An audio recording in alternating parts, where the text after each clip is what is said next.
చంద్రులను పితివి యెహోషువ ప్రార్థింపగా సూర్య చంద్రులను పితివి యెహోవా నీ నామము ఎంతో బలమైనది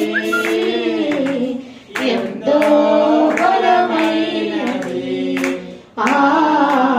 ఎంతో బలమైనది నీ ప్రజల పక్షముగా యుద్ధములు చేసిన దేవా నీ ప్రజల పక్షముగా యుద్ధములు చేసిన దేవా అగ్నిలో పడవేసిన భయమేమీ లేకుండిరి అగ్నిలో పడవేసిన భయమేమీ లేకుండిరి యెహోవా నీ నామము ఎంతో బలమైనది ఎంతో బలమైనది ఎంతో బలమైనది సింహాల గోనైనను సంతోషముగా వెళ్ళిరి సింహాల గోనైనను సంతోషముగా వెళ్ళిరి ప్రార్థించిన వెంటనే రక్షించే నీ హస్తము ప్రార్థించిన వెంటనే రక్షించే నీ హస్తము యెహోవా నీ నామము ఎంతో బలమైనది ఎంతో బలమైనది ఎంతో బలమైనది చెరసాలలో వేసిన సంకెళ్ళు బిగించిన చెరసాలలో వేసిన సంకెళ్ళు బిగించిన సంఘము ప్రార్థింపగా సంకెళ్ళు విడిపోయెను సంఘము ప్రార్థించగా సంకెళ్ళు విడిపోయెను యెహోవా నీ నామము ఎంతో బలమైనది ఎంతో బలమైనది ఎంతో బలమైనది పౌలు సీలను బంధించి చెరసాలలో వేయగా పౌలు సీలను బంధించి చెరసాలలో వేయగా పాటలతో ప్రార్థించగా చెరసాల వ్రతాలయే పాటలతో ప్రార్థింపగా చెరసాల వ్రతాలయే యెహోవా నీ నామము ఎంతో బలమైనది ఎంతో బలమైనది ఎంతో బలమైనది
ఆరాధనలోకి బిద్దాము.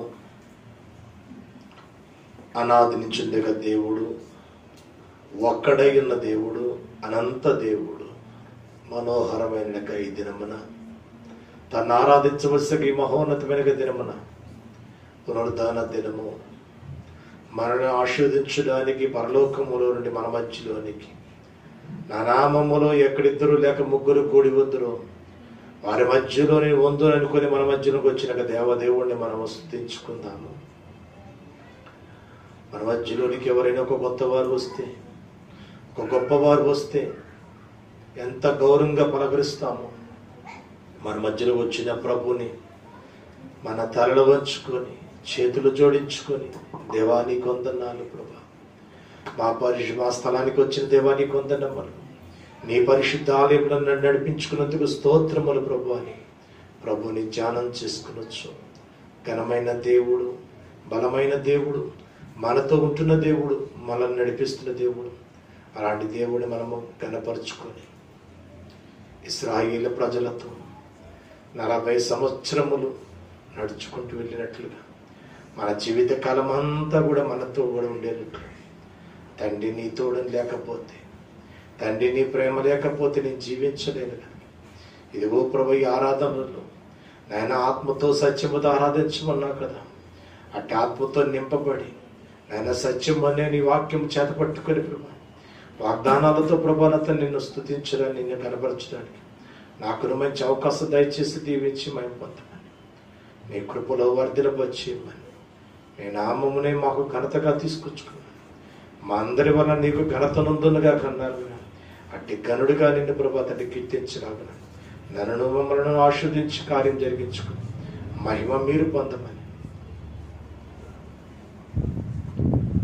ఆరాధన ఆశీర్వాదం అందుకుందాం. తండ్రికియు కుమారునికియు పరిశుద్ధాత్మక నామమున రండియో చాయించి పాడుదాము, రక్షణ దుర్గము మన ప్రభువే. రండి కృతజ్ఞత స్తోత్రముతో రాజు సన్నిధికి దుర్గము, సత్ప్రభు నామము కీర్తనల సంతోషగానము చేయుదము. రండియు చాయించి పాడుదము, రక్షణ దుర్గము మన ప్రభువే, మన ప్రభువే మహాదేవుడు, ఘన మహాత్మ్యము గల రాజు, భూమి ఆగాధపు లోయలలో భూధర శిఖరము లాయనవే. రండియు చాయించి పాడుదము, రక్షణ దుర్గము మన ప్రభువే. సముద్రము సృష్టించినాయనవే, సాధ్యుని హస్తమే భువి చేసే. ఆయన దైవము పాలింతులా, ఆయన మేపడి గొర్రెలము. రండియు చాయించి పాడుదము, రక్షణ దుర్గము మన ప్రభువే. ప్రభు సన్నిధి మోకరించి ఆయన ముందర మ్రొక్కెదము, ఆయన మాటలు గైకొనినా నయ్యవి మనకెంతో మేలగును. రండియు చాయించి పాడుదము, రక్షణ దుర్గము మన ప్రభువే. ప్రార్థన చేసుకుందాము.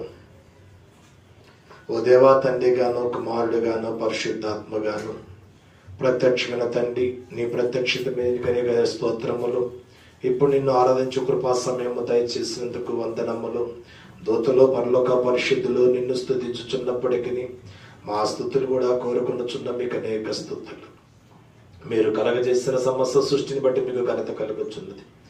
సృష్టి అంతటితో పాటు మేము నమస్కారం చేయొచ్చు ఉన్నాం. ఆరాధన పొడిలో మీకు కీర్తి కలిగినట్లు ఇక్కడ విషయం అంటే దీవించమని ప్రభు ద్వారా వేడుకొనుచున్నాము. ప్రియులరా, ప్రభునందు ప్రియులరా, మన మధ్య పరిశుద్ధ దేవుడి సన్నిధికి వచ్చినప్పుడు పూర్తిగా సర్వారాధనలో ప్రవేశింపక పూర్వము మన పాప స్థితిని ఒప్పుకొని క్షమాపణ పొందడం మనకెంతో మేలు. మన పాపం లేని వారు మనం చెప్పుకునేలా మనలో సత్యం ఉండదు. మన పాపంలో మనం ఒప్పుకునేలా ఆయన నమ్మదగిన వాడు, నీతిమంతుడు కనుక ఆయన మన పాపం క్షమించి సమస్త దుర్నీతిని మనల్ని పవిత్రులుగా చేయను.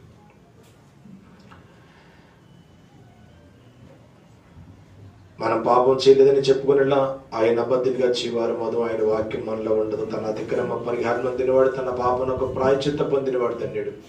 యెహోవా చేత నిర్దోషి నచ్చబడినవాడు, ఆత్మలో కపడం లేనివాడు ధన్యుడు. ధన్యకరమైన స్థితి కొరకు ఆశిస్తున్న వారులారా, చేసిన ప్రతి పాపం మనం దేవుని ఎదురు ఒప్పుకొని, ప్రభా నేను చేసిన పాపం ఇదిగోనైనా వెలుగులో కానీ చీకట్లోనే కానీ మాటతో కానీ క్రియతో కానీ చేసిన ప్రతి పాపము కూడా, గొప్ప స్థాయిలో ఉన్న మహారాజు లాంటి వాళ్ళు అంటున్నారు, కేవలం నీ ఎదురు నేను పాపం చేశానయ్యా అని. దావీదు మహారాజు లాంటి వాళ్ళని ఒప్పుకున్నట్లు మనమును ఒప్పుకుందాం. దైవజనులే పాడుతూ అంటున్నారు, గొప్ప దైవ పరిశుద్ధిలో ఉన్నట్టుగా వారు అంటున్నారు, వాసి గాని పాపలోకములో నేను కూడా ఒక వాసుడిగానే ఉన్నాను నాయన, నీ దాసుల్లో ఒకటిగా నన్ను చేసుకోండి అంటున్నారు. కనుక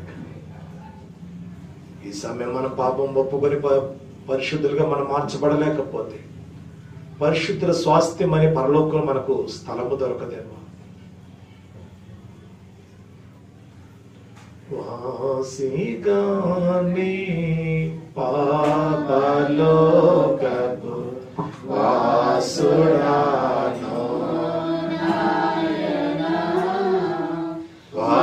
వాసిగాని పాపలోకపు వాసుడాను నీ దాసులలో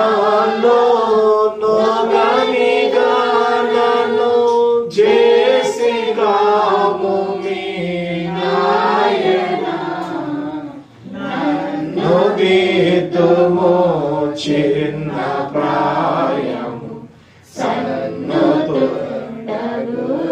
నాయనా.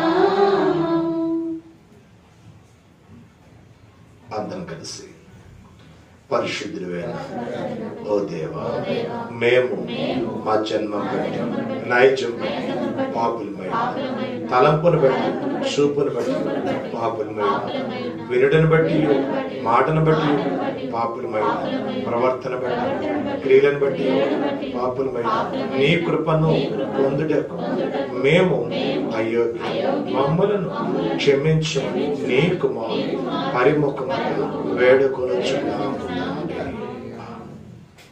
ప్రియుల తండ్రి అపరిమితమైన ప్రేమను బట్టి విశ్వాసులందరినీ అన్ని పాపమును క్షమించుచున్నాడు, శిక్షించడం ఇష్టపడి మన పాపాన్ని జ్ఞాపకం చేసుకున్నాడు కనుక అట్టి తండ్రి మనం నిత్యము స్తుతించవలసిన వారమైనాం.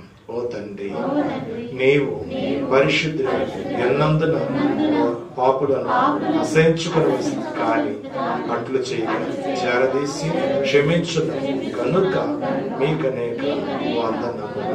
తండ్రికి కుమారునికి పరిశుద్ధ ఆది అందం ఇప్పుడును ఎల్లప్పుడూ గాయకములే ఉండునట్లు మహిమ మహిమ మహామహిమ కలుగును గాక.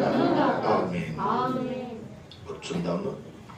దేవ సంస్తుతి చేయవే మనసా, శ్రీమంతుడగు యెహోవా సంస్తుతి చేయవే మనసా, దేవ సంస్తుతి చేయుమారా, జీవమాయే యెహోవా దేవుని పావన నామమును దీపుమా, నాయంతరంగము లో వసించును సమస్త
దేవుని యొక్క వాక్యానికి గౌరవించి లేచి నిలబడిన మనము పరిశుద్ధ గ్రంథములో నుండి కీర్తన గ్రంథము 96వ కీర్తన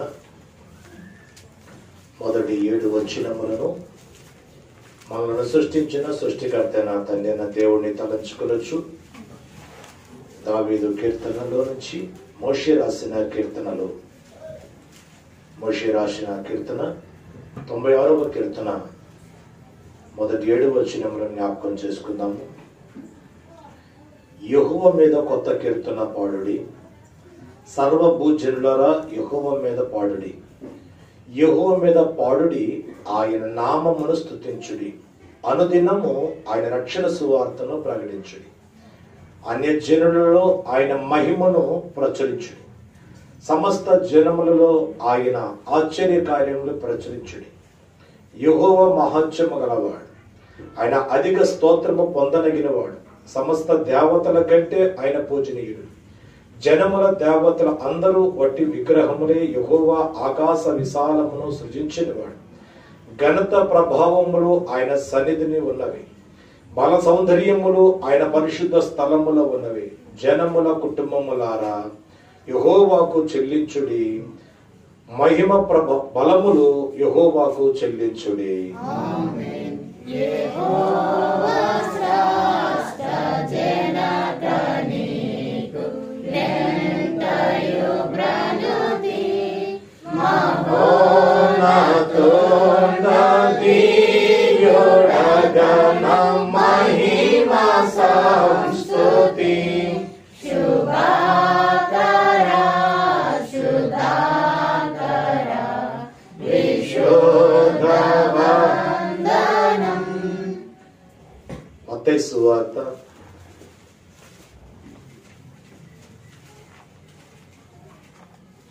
24వ అధ్యాయము 5వ వచనము నుండి 9వ వచనము వరకు. కుమారుడైన యేసుక్రీస్తు ప్రభువారిని తలచుకొనొచ్చు. సువార్తలోని పాట భాగము మత్తయి సువార్త 24వ అధ్యాయము 5వ వచనం నుండి.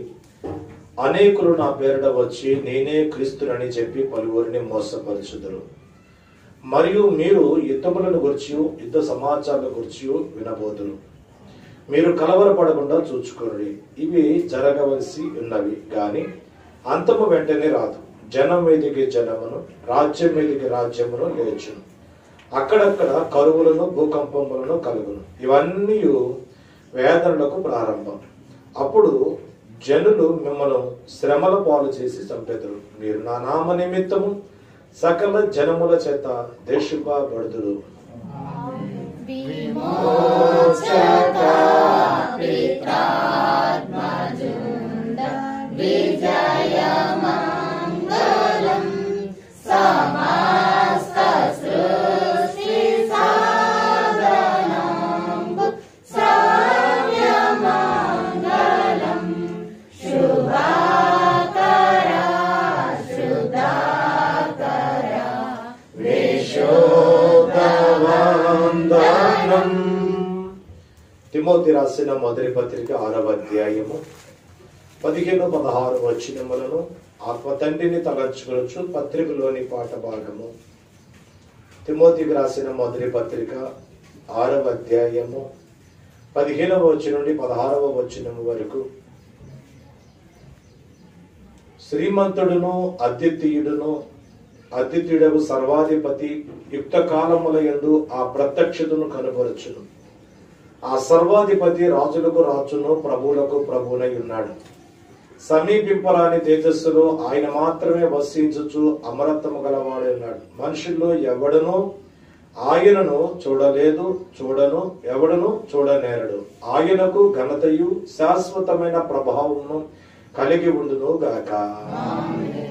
వరాత్మ పితా పుత్ర నిర్గమ వరుణ స్తోత్రము వరప్రదుండ వాత్స హృదయ వాత్స స్తోత్రము. శుభాకరా శుధాకరా విశుద్ధవందనం. దైవ వాక్య పఠనమందు ఆశపడి విశ్వాసులారా వాక్యానుసారమైన ప్రవర్తన స్థిరపడను గాక. వాక్యం ఇచ్చిన తండ్రిని స్తుతించుకుందాం. త్రియగడ దేవ, భూమి ఆకాశాలు కలిగిన వెండి బంగారులు కట్టిన గొప్ప దానమగు నీ గ్రంథం మాకు దయచేసిన కనుక మీకనేక కృతజ్ఞతా స్తోత్రం. మీరు స్వయంగా మాతో చెప్పవలసిగా మాట్లాడి గ్రంథములు విడిచినందువలన మీకు మా వందనములు సమర్పించుకొనుచున్నాము. అందరూ కలిసి స్తోత్రం చేద్దాము.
తర్వాత ప్రభువు భూమి మీద పరిపాలన చేయనని తర్వాత ఆయన ప్రజలకును తీర్పు ఇచ్చినని నమ్ముచున్నాను.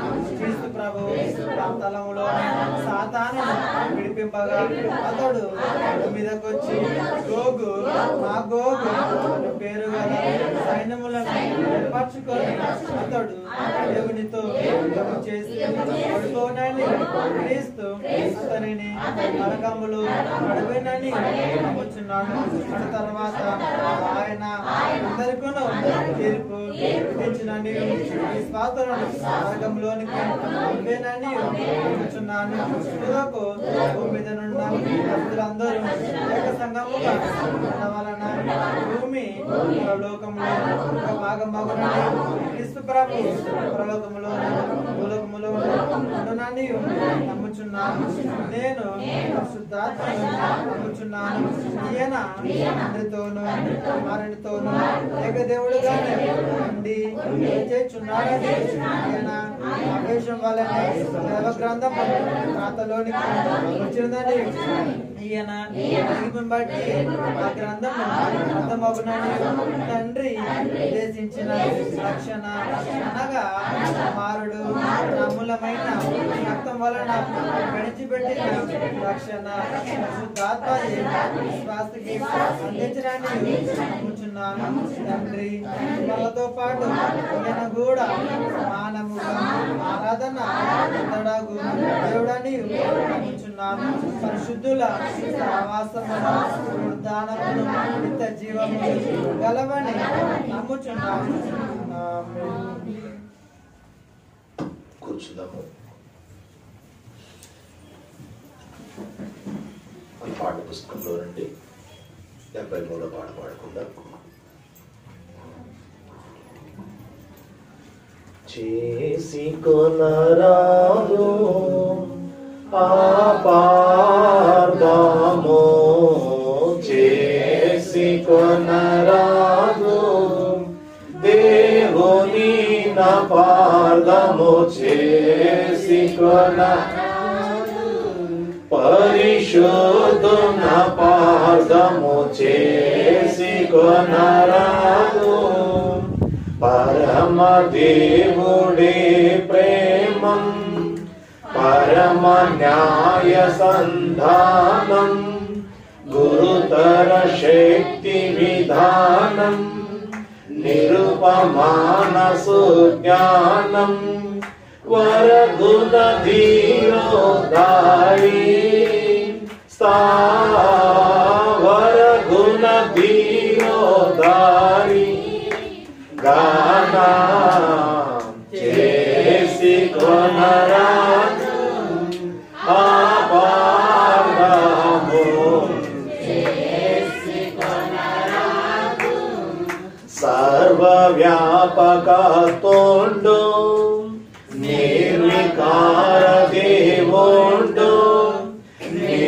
వచన సజీవుండు సర్వత స్వతంత్రుండు సర్వసులోక్షణధారి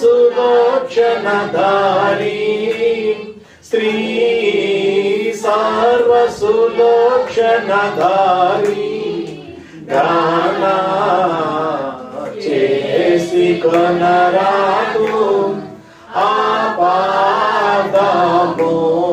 చేసి కొనరాదు దేవుని పాదము చేసి కొనరాదు పరిశోధన పాదము చేసి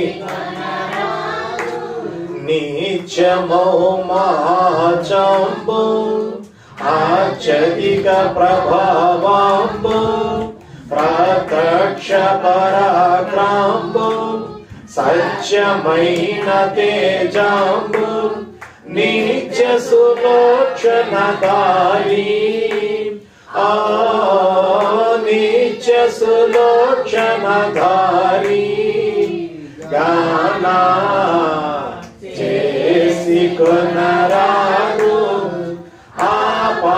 ఆపాదము చేసి కొనరాదు దేవుని నా పాదము చేసి కొనరాదు పరిశుద్ధున పాదము చేసి కొనరాదు దైవ ప్రేమ కొనియాడా దైవ న్యాయమును బాడ దైవ శక్తి కొనివేడ దైవ జ్ఞానమున గూఢ జీవ సులోక్షణధారి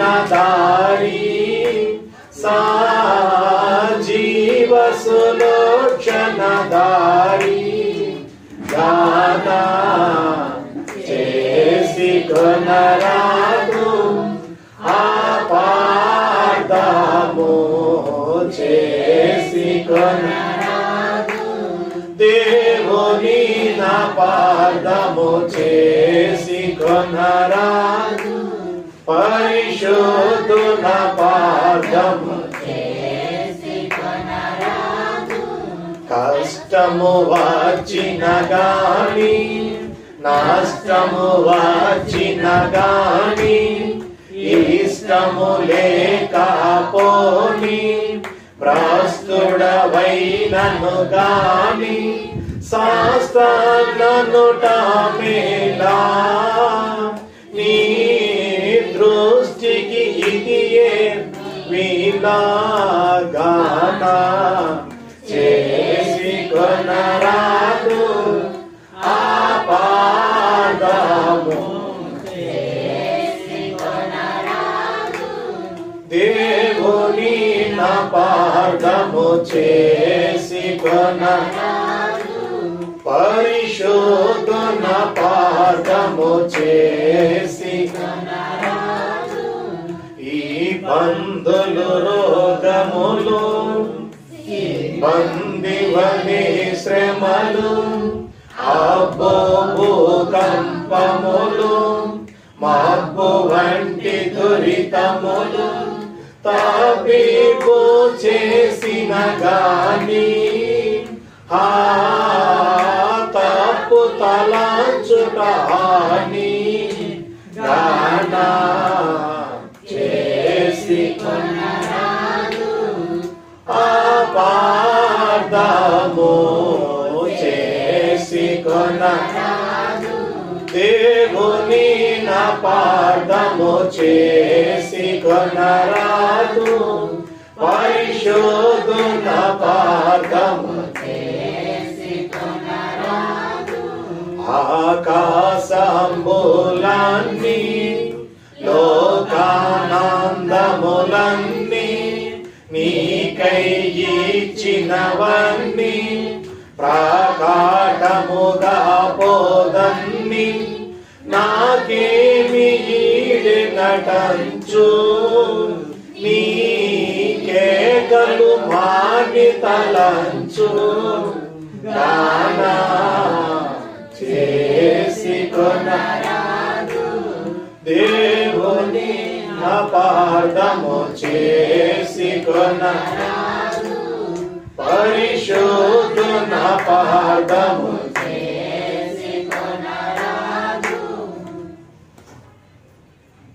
అందరికి మరణాత. మరొకసారి దేవుడి సన్నిధిలో మనం రావడానికి దేవదేవుడు మనకు అనుగ్రహించిన మంచి అవకాశాన్ని బట్టి ప్రభునకు మనం వందనాలు స్తోత్రములు చెల్లించవలసిన వారమైన మోషే సుఖోపవాస ప్రార్థనలలో మరి 40 రోజుల ప్రార్థనలు జరుగుతూ ఉంటుండగా ప్రతిరోజు కూడా మరి ఆయా యూట్యూబ్ ద్వారా మరి ఫేస్బుక్ ద్వారా మీ వాట్సాప్ ద్వారా మరి మీకు వాక్యము అందించడం జరుగుతుంది. ఇంకా ఎవరైనా కానీ ఉపవాస ప్రార్థనలో కూడుకోలేని వాళ్ళు ఇంకా ఉన్నట్లయితే మరి ఇంకా చేసుకోవాలని మీకు ఈ పక్షంగా తెలియజేస్తూ ఉన్నాను. దేవుడి యొక్క వాక్యం మరి మీ అందరికి వస్తుంది, చర్చి గ్రూపులో వస్తుంది, అలాగే మీ అందరి సెల్ ఫోన్లకు కూడా మరి పంపిస్తున్నాము కనుక మరి తప్పకుండా ఆ వాక్యాలు వినండి, ఆరాధనలో పాల్గొండి. అలాగనే మరి చర్చిలో కూడా ప్రతిరోజు 11 గంటల నుంచి 1 గంట వరకు మరి మేమెవరు రాకపోయినా కేవలము సంఘస్థుల వరకే కూడుకొని మరి వారికి కూడుకొని చేసుకుంటూ ఉన్నారు. అందులో కూడా మరి చాలా మంది మరి వస్తూ ఉన్నారని తెలియజేశారు. మరి చాలా ఆనందము కనుక ఏదైనప్పటికీ కూడా దేవుడే మరి కార్యములను జరిగించేవాడు, జరిగించగలిగిన వాడు మరి దేవుడే అనే విషయం మరి మీ అందరికీ కూడా మరి తెలియజేస్తూ ఉన్నా. సరే, మంచిది. ఈ సమయంలో చిన్న వాక్యాన్ని చదువుకొని చిన్న ప్రార్థన చేసుకుందాం. నిర్గమాకాండము 2వ అధ్యాయము 23వ వచనం నుంచి 25వ వచనం వరకు వాక్యాన్ని. అలాగున అనేక దినములు జరిగిన మీదట ఐగుప్తు రాజు చనిపోయెను. ఇశ్రాయేలీయులు తాము చేయుచున్న వెట్టి పనులను బట్టి నిట్టూర్పులు విడుచుచు మొరపెట్టుచుండగా తమ వెట్టి పనులను బట్టి వారు పెట్టిన మొర దేవుని యొద్దకు చేరెను. కాగా దేవుడు వారి మూలుగులు విని అబ్రహాము, ఇస్సాకు, యాకోబులతో తాను చేసిన నిబంధనను జ్ఞాపకము చేసుకొనెను. దేవుడు ఇశ్రాయేలును చూచెను. దేవుడు వారి యందు లక్ష్యముంచెను. చిన్న ప్రార్థన చేసుకుంటాం.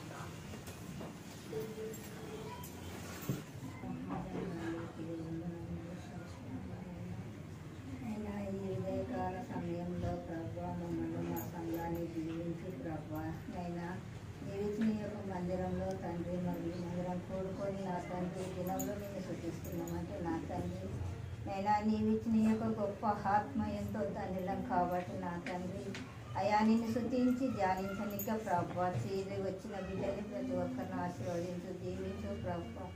నైనా మాకు ఇచ్చిన తండ్రి గారిని కూడా ప్రభా నీవు దీవెనలతో తండ్రి శుద్ధించండి ప్రభా. అయా నీ దీవెన బట్టే నా తండ్రి ఎక్కడైతే నైనా నీ సేవకుడు ప్రభా నిన్ను ఆరాధించి పూజిస్తున్నాడు నా తండ్రి. అయా వాళ్ళు చేస్తున్న ప్రతి ఆరాధనలో నీ దీవెన ఉందని నమ్ముచున్నాము తండ్రి. అయా ఈ యొక్క కరోనా వ్యాధిలో ప్రభా భయంకరమైన స్థితిలో ప్రభా మమ్మల్ని నా తండ్రి లేవనెత్తినావంటే అయా నా తండ్రి మా తండ్రి గారు చేసిన సేవను ప్రభా అయా నువ్వు అంచెలంచెలుగా దీవిస్తున్నావంటే ప్రభా అయా నీ యొక్క మహిమను ఎదుర్కొనే ప్రభావం మాకు అందరికి అనుగ్రహించి నా తండ్రి అయా వధువు సంఘం వరుడు నీ కొరకు ఏర్పాటు చేసి ఉన్నాడని సెలవిచ్చినట్టుగా ప్రభా అయా ఎక్కడైతే నా తండ్రి నీ యొక్క ఆరాధన నా తండ్రి లేక కోల్పోయిన వారిని నా తండ్రి నీవే వాళ్ళలో ఉండి ప్రభా నీ యొక్క ఆరాధనలో పాలు పంచుకున్న భాగ్యం మా అందరికి అనుగ్రహించమని అడుగుతున్నాము తండ్రి. అయా మాకైతే నా తండ్రి ఈ యొక్క దినంలో ప్రభా నిన్ను ఆరాధించి సృష్టించే జ్ఞానము ప్రతి ఒక్కరికి నా తండ్రి అనుగ్రహించండి తండ్రి. ఏ వాక్యం అయితే నువ్వు పరలోకం నుండి నీ దూతలతో చెప్పిన రీతిగా నైనా నీవు ఏర్పాటు చేసుకున్న యాజకునితో ప్రభా బయలుపరిచావో ఆ యొక్క వాక్యములు విని విశ్వసించుటకు నా తండ్రి అయా ప్రతి వారి కొరకు నా తండ్రి నీ రాకడను కనుగొనే స్వభావం మాకు అనుగ్రహించి దీవించి బలపరచమని నన్ను నేను తగ్గించుకొని నెచ్చించుటకు మా కొరకు పెళ్లి కుమారుడై వస్తున్న ప్రభు యేసు నామమున స్తుతించి ఆరాధించుకుంటున్నాం తండ్రి. ప్రార్థన ఆలకించినను, ప్రార్థన వినకూడినను, వ్యర్థంబైపోయినను అర్థము కాకుండినను సాధక పరచుము గాని పాదము చేయుట హాని గానా చేసి దేవుని నా పాదము చేసి కొనరాదు పరిశుద్ధ నా పాదము చేసి కొనరాదు. అందరికి మరణాత. ఏం చేసుకోకూడదు? దేవుణ్ణి అపార్థము చేసుకోకూడదు. ఏ విషయములంట? ప్రార్థన ఆలకించినను, ప్రార్థన వినకుండినను, ప్రార్థన వ్యర్థం అయిపోయినను, ఒకవేళ అర్థము కాకుండా ఉండినను అపార్థము చేయొద్దు కానీ సార్థకపరుచుకోవాలి. అదే గొప్పతనంగా ఎంచుకోవాలి. కష్టం వచ్చినా కానీ, నష్టములు వచ్చినా కానీ, ఇష్టము లేకపోయినా, భ్రష్టుడు అయిపోయినా కానీ దేవుని ఎదుట సాష్టాంగ పడడం మాత్రము ఇది మన దృష్టికి ఎంతో గొప్పది. ప్రియమైన దేవుని దృష్టికి చాలా గొప్పది. ఇబ్బందులు, రోగములు సిబ్బంది వలె వస్తాయంట. సిబ్బంది వలె వస్తాయి. శ్రమలు ఎన్నో వస్తుంటాయి. ఎన్నో భూకంపాలు వస్తుంటాయి. మబ్బు వంటి దురితములు వస్తుంటాయి. ఎన్ని పనులను గడిబిడి తబ్బింపు చేసినా గాని అపార్థములు చేసుకోవడం మాత్రము హాని. కనుక ప్రియమైన దేవుని బిడ్డారా, మరి నేటి కాలంలో పరిస్థితులు చాలా విపరీతంగా మనకి ప్రమాదాలు వస్తూ ఉన్నాయి. మరి మీరు అందరూ బాగా ప్రార్థన చేసుకోండి. కరోనా వ్యాధి వచ్చింది చైనా దేశము నుండి. ఆ చైనా దేశంలో ఎవరికి కూడా ఏ రోగము లేదు. కరోనా వ్యాధి ఒక్కడికి కూడా లేదు ఆ ప్రాంతంలో. ప్రపంచమంతా వెళ్ళిపోయింది. ఇప్పుడు తిరిగి మరి మన భారతదేశం మీదకి వాళ్ళు యుద్ధానికి వస్తూ ఉన్నారు. ఆల్రెడీ వచ్చేస్తూనే ఉన్నారు. యుద్ధం జరుగుతూనే ఉంది. కనుక మరి వాక్యం చదువుకున్నట్టుగా యుద్ధములు, భూకంపాలు అనేకమైన వస్తూ ఉంటాయి. ఇవన్నీ కూడా శ్రమలకు ఆరంభము అని దేవుడు తెలియజేస్తున్నాడు. కనుక మరి మనము శ్రమలకు దగ్గరగా ఉంటున్నాము. శ్రమలకు దగ్గరగా ఉన్నాం. శ్రమలు రావాలంటే ముందుగా ప్రభు రాకడ రావాలి. కనుక ప్రభు యొక్క రాకడ కూడా మనకు అతి సమీపముగా ఉంది అనే విషయము మీకు తెలియజేస్తూ ఉన్నాం. కనుక మరి మీరు అందరూ మంచి ప్రార్థన చేయండి. బాగా ప్రార్థన చేసుకోండి. ఎందుకు అంటే ఈరోజు మన వాక్య భాగంలో ఇశ్రాయేలు యొక్క ప్రార్థన దేవుడిని ఆయనతో ఒక ఉన్నతమైన సంబంధాన్ని ఏర్పాటు చేసుకున్నట్టుగా వాక్యంలో చూస్తున్న వారమైనా. కనుక ఈరోజు మన యొక్క వాక్యము ఈ నిర్గమాకాండములో దేవుని కార్యములు. ఈరోజు మన వాక్యము నిర్గమాకాండములో దేవుని కార్యములు. మరి దేవుని కార్యాలు మనము వివరించలేము, తెలుసుకోలేము అని సొలొమోను మహారాజు వాక్యం రాశాడు. దేవుడు చేయు క్రియలను పరిశీలనగా తెలుసుకోవడానికి మన శక్తి చాలు, మన జ్ఞానము చాలు. అయినను మరి దేవుడు చేసిన కొన్ని కార్యాలు మనము ఇలా జ్ఞాపకం చేసుకుందాము. ఇశ్రాయేలు యొక్క ప్రజలతో దేవుడికి ఉన్నతమైన అన్యోన్య సంబంధం.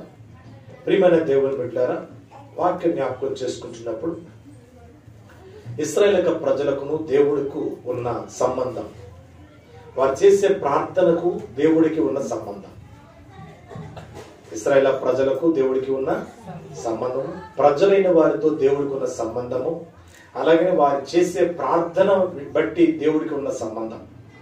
ప్రార్థన చేస్తే దేవుడు ఆలకించగలిగిన దేవుడు మన మధ్యలో ఉన్నాడనే విషయం మనం మర్చిపోవద్దు. అందుకని వాక్య గ్రంథం మనం చూస్తూ ఉంటున్న సందర్భాలలో మొట్టమొదటి మాట ఇక్కడ జ్ఞాపకం చేస్తూ ఉన్న మాట ఏంటో తెలుసండి. ఆయన అంటున్నాడు 23వ వచనములో, ఇశ్రాయేలీయులు తాము చేయుచున్న వెట్టి పనుల బట్టి నిట్టూర్పులు విడుచుచు ఉన్నారంట. నిట్టూర్పులు విడుచుచు మొర్ర పెడుతున్నారు. ఈ మొర్ర పెట్టడం, ప్రార్థన చేయడం చాలా మందికి వస్తుందండి. చాలా మందికి ప్రార్థన చేయడం వస్తుంది కానీ మొర్ర పెట్టడం చాలా మందికి రాదు.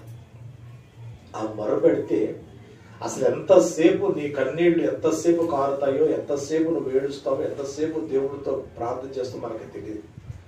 ఆ తెలియని కాలమే ఉపవాస ప్రార్థన కాలం. ఉపవాస ప్రార్థన కాలం అంటే నీకు తెలియకుండా కాలం గడిచిపోవాలి. అది గంట జరిగిందా, 2 గంటలు అయిందా, 6 గంటలు అయిపోయిందో, 24 గంటలు అయిపోయిందో మనకు తెలియకుండా కాలం గడిచిపోవాలి. అలా చేయగలిగే స్థితి కావాలి. ఆత్మీయ తల్లి గ్రేసమ్మ గారి కాలములలో విజయవాడలో అమ్మగారి దగ్గరికి వెళ్ళి ఎవరైనా కానీ ఏదైనా సమస్య తీసుకుని వెళ్ళి అమ్మ ఇలాగ మా సమస్య ఇలాగ ఉందమ్మా అని చెప్తే అప్పుడున్న సన్నిధి పనులైన వారిని పిలిచి చెప్పేది, చూడండి ఈ మాటకి ప్రభు ఏం చెప్తారో ఆలకించరండి అని. నేను ఈ సమస్య కోసం ప్రభు ఏం చెప్తారో ఆలకించరండి అని. కానీ సన్నిధి పనులు వెళ్ళి అక్కడ సన్నిధి చేస్తారు. అక్కడ సన్నిధి చేసిన తర్వాత అక్కడి నుంచి వచ్చి అమ్మ ప్రభు ఇలా చెప్పారమ్మా అని చెప్పేవారు. అంటే వాళ్ళకి సన్నిధి పనులకును ప్రభువుకు ఉన్న సంబంధం ఎంత మంచి సంబంధమో చూడండి. ఆ అన్యోన్యమైన సంబంధం. యోహాన్ చెప్తాడు, మా చేతులు దేనిని తాకి చూసినయో, మేము చెవులార ఏది విన్నాము, కళ్ళార దేని చూసే దాని మేము కనుగొన్నాము. చూడండి, ఒక అన్యోన్యమైన సంబంధం. దేవుడికి దేవుని బిడ్డలకు ఉండవలసిన సంబంధాన్ని జ్ఞాపకం చేస్తున్నారు. కనుక ప్రియమైన దేవుని బిడ్డారా, ఇశ్రాయేలు ప్రజలు తాము చేయుచున్న పనులను బట్టి వారు నిట్టూర్పులు విడుస్తున్నారు. ఆ నిట్టూర్పులు విడుస్తూ వాళ్ళు అంటున్నారంటే దేవుడికి మొరపెడు, అయ్యా ఎంతకాలము ఈ ఐగుప్తి దేశంలో మేము ఈ బానిసలుగా పడుండాలి, ఎంతకాలము ఈ ఐగుప్తి దేశం మేము బానిసలుగా పడుండాలి, మా దేశం ఇది కాదు, మా ప్రపంచం ఇది కాదు, మేము వెళ్ళవలసింది వేరొక దేశం ఉంది కనుక మమ్మల్ని ఇప్పుడు నడిపిస్తాం అని ఇశ్రాయేలు ప్రజలకి మొర్ర పెట్టి అలవాటు ఉందంటే. ఈ మొర్ర ఎప్పుడైతే వారు పెడుతున్నారో ప్రియమైన దేవుని బిడ్డారా, ఆ మొర్ర అంటే దేవుడి సరి చేరింది అనే విషయం అక్కడ 24వ వచనంలో మనం చూస్తున్నప్పుడు, ఆ 23వ వచనంలో వారు పెట్టిన మొర్ర దేవుని యొద్దకు ఎక్కడికి చేరిందని చెప్పండి. ఎంత మొరబెట్టుంటే వాళ్ళు దేవుని పరలోకానికి వెళ్ళి ఉంటుంది ఆ ప్రార్థన. దానియేలు ప్రవక్త లాంటి వాళ్ళు ప్రార్థన చేస్తే ఒక దినాన ఆ ప్రార్థన పరలోకానికి వెళ్లకుండా సైతాను అడ్డగించి 21 రోజు ఆపేశారట. దానియేలు లాంటి మహాప్రవక్తలు ప్రార్థన చేస్తేనే ఆ ప్రార్థనలు పరలోకానికి వెళ్ళనివ్వకుండా అడ్డగించారు. పరలోకం నుండి మిఖాయిలు దేవదూత వచ్చి అడ్డగిస్తున్న సాతానుతో పోరాడి ఆ ప్రార్థన పరలోకానికి పంపించారంట. ఈరోజు నీ ప్రార్థన నా ప్రార్థనకి ఎంత శక్తి ఉందో. అసలు మన ప్రార్థనలు ఏమని ప్రార్థన చేస్తున్నాం, అసలు దేనికోసం మనం మొరపెడుతున్నాం, దేనికోసం కన్నీటి ప్రార్థన చేస్తున్నాం, ఒకసారి పరిశీలించుకుందాం. 7 విషయములతో మీతో మాట్లాడి ముగిస్తాను నేను. మొదటి విషయం ఏమిటని మనం చూసినట్లయితే, ఇశ్రాయేలు మొర్ర వినిన దేవుడు. దేవుడు ఎవరండి అంటే మొర్ర వినే దేవుడు. దేవుడికి ఉన్న అలవాటు, వినగలిగిన అలవాటు ఉందండి. అది చెప్తున్నాడు కదా యెషయా గ్రంథంలో 59వ అధ్యాయం అంటాడు, విననేరక ఉండినట్లు నా చెవులు అందంగా లేవు, దీవించ నేరకున్న నా చేతులు కూర్చగలేవు. కనుక వినగలిగిన దేవుడు, దేవుడికి ఉన్న అలవాటు. అంత మాత్రమే కాకుండా మలాకీ గ్రంథము 4వ అధ్యాయంలో కూడా 3వ అధ్యాయంలో మనం గమనించినట్లయితే అక్కడ కూడా అంటాడు,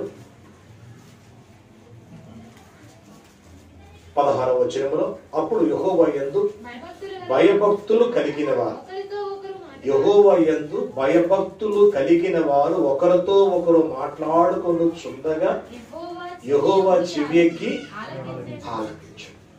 అమ్మ నా మాట అర్థమవుతుంది. చల్లటి వాతావరణం, చక్కగా నిద్రపోయేలా కనిపిస్తున్నాయి. ఏమైందంట, యెహోవా యందు భయభక్తులు కలిగిన వారు ఒకరితో ఒకరు మాట్లాడుకొనొచ్చుండగా యెహోవా. నమ్ముతాం. మీరు మాట్లాడుకున్నప్పుడు దేవుడు వింటున్నాడని నమ్మకం మీకు ఎప్పుడైనా ఉందా? మీ ఇంట్లో మీరు మాట్లాడుకుంటున్నప్పుడు, మీ పనిలో మీరు మాట్లాడుకుంటున్నప్పుడు మీరు ఎప్పుడైనా కానీ దేవుడు నా పక్షాన ఉన్నాడు, దేవుడు నా పక్కనే ఉన్నాడు, నన్ను వింటున్నాడు అని ఎప్పుడైనా భయం కలిగి ఉన్నామా? ఎవరి గురించి మనం చెడుగా మాట్లాడుకుంటున్నా, ఎవరి గురించి మాట్లాడుతున్నప్పుడు దేవుడు ఆలకిస్తున్నాడు అన్న భయం మన మనసులోకి ఎప్పుడైనా వచ్చిందా? మరణార్థ సరే చిన్న మాటలు చెప్తాను. ఒక ఆమె ఉంది, ఆమె పేరు క్రీస్తుమణి. ఆమె ఒక సొసైశాలకు వెళ్ళింది. ఆ రాజమండ్రిలో ఉన్న సొసైశాల, అది చాలా పెద్ద శాల, చాలా పెద్దది. రాజమండ్రిలో ఉన్న శాలలు. ఆ శాల వెనకాతల దేవదాసయ్య గారి యొక్క ఇల్లు ఉంటుంది. దేవదాసయ్య గారు ఒక గృహం ఉంటుంది. ఆ ఇల్లు చూసినప్పుడు, ఆ వాతావరణం చూసినప్పుడు చాలా ఎలా పెడతారు, మట్టి మట్టిగా ఉంది, ఎవరు శుభ్రం చేయడం లేదు. మరి దాన్ని ఆనుకొని పెద్దయ్య గారు ఉంటున్నారు, అక్కడ పెద్ద శాల ఉంది. అలాంటప్పుడు ఈ అమ్మ ఒక రోజు వెళ్ళి ఆ శాలంతా చూసి, అయ్యగారు ఉన్నారు గదంతా చూసిందంట. చూసిన తర్వాత చాలా పెద్ద స్థలం ఉంటుంది. దేవదాసయ్య గారు అక్కడ పాడిన నన్ను దిద్దము చిన్న ప్రాయం అనే పాట పాడిన ఆ చెట్టు చెట్టు కూడా ఇంకా అక్కడే ఉంటుంది. అవన్నీ చూసిన తర్వాత ఆమె పెద్ద ఆమె అనుకుందట, ఇంత చండాలంగా ఉంది, మరి అయ్యగారు కొంచెమైనా కానీ డబ్బు ఖర్చు పెట్టి ఇదంతా మంచి గార్డెన్ చేస్తే ఎంత బాగుంటుంది, ఇక్కడ పూల మొక్కలు వేసి ఇక్కడంతా, ఎందుకంటే అందరూ కూడా చూడడానికి వస్తున్నారు కదా, దేవదాసయ్య గారు ఇల్లు చూడడానికి వస్తున్నారు కదా, ఆ చెట్టు చూడడానికి వస్తున్నారు, ఇదంతా గార్డెన్ చేసి ఎంత బాగుంటుంది, అంత ఇంత చండాలంగా ఉంది ఏంటని చెప్పేసి ఆమె అనుకుంది. అనుకున్న ఆమె ఇంటికి వెళ్ళిపోయిన తర్వాత తనతో ఉన్నట్టుగా వేరే సంఘస్థులతో చెప్పింది అన్నమాట. కాదమ్మా, అయ్యగారు కొంచెమైనా చెయ్యొచ్చు కదా, శుభ్రం చెయ్యొచ్చు కదా, అక్కడ అదంత చండాలంగా ఉంది, అక్కడ చక్కగా పార్క్ చేస్తే బాగుంటుంది, గార్డెన్ లాగా చేస్తే బాగుంటుంది, అక్కడ పూల మొక్కలు వేస్తే ఎంత బాగుంటుంది అని ఆమె ఇంటికాడ అనుకుంది. అయిపోయింది. 1 వారం అయింది, 2 వారాలు, 3 వారాలు ఆమె ఏదో కారణం చేత శాలకు వెళ్ళలేదు. ఆ తర్వాత ఆమె శాలకు ఒక రోజు వెళ్ళింది. ఆ ఊరు శాలకు కాదు, వేరే ఊర్లో ఉన్న సొసైశాలకు వెళ్ళింది. వేరే ఊర్లో ఉన్న సొసైశాలకు వెళ్తే ఆ ఊర్లో ఉన్న అయ్యగారు వాక్యం చెప్తూ ఇక్కడ కూర్చుని ఒక అమ్మ అంటుంది, దేవదాసయ్య గారికి ఉంటున్న స్థలములో శుభ్రంగా గార్డెన్ వేయమంటుంది, పూల మొక్కలు వేయమంటుంది. ఎందుకంటే దేవదాసయ్య గారు ఎక్కడున్నారు, కొంచెం ఆ అమ్మని చెప్పమని నాకు అని అడుగుతున్నారు. దేవదాసయ్య గారు ఎక్కడున్నారు, ఏ ఊర్లో ఉన్నాడు, రాజమండ్రిలో ఉన్నాడా, తాడేపల్లిగూడెంలో ఉన్నాడు, ఏలూరులో ఉన్నాడా, గుంటూరులో ఉన్నాడు, విజయవాడలో ఉన్నాడు, ఆయన ఏ ఊర్లో ఉన్నాడో కొంచెం చెప్పమానండి, మేము అక్కడ చేస్తాము అన్నారట. ఇప్పుడు దేవదాసయ్య గారు ఎక్కడున్నారు?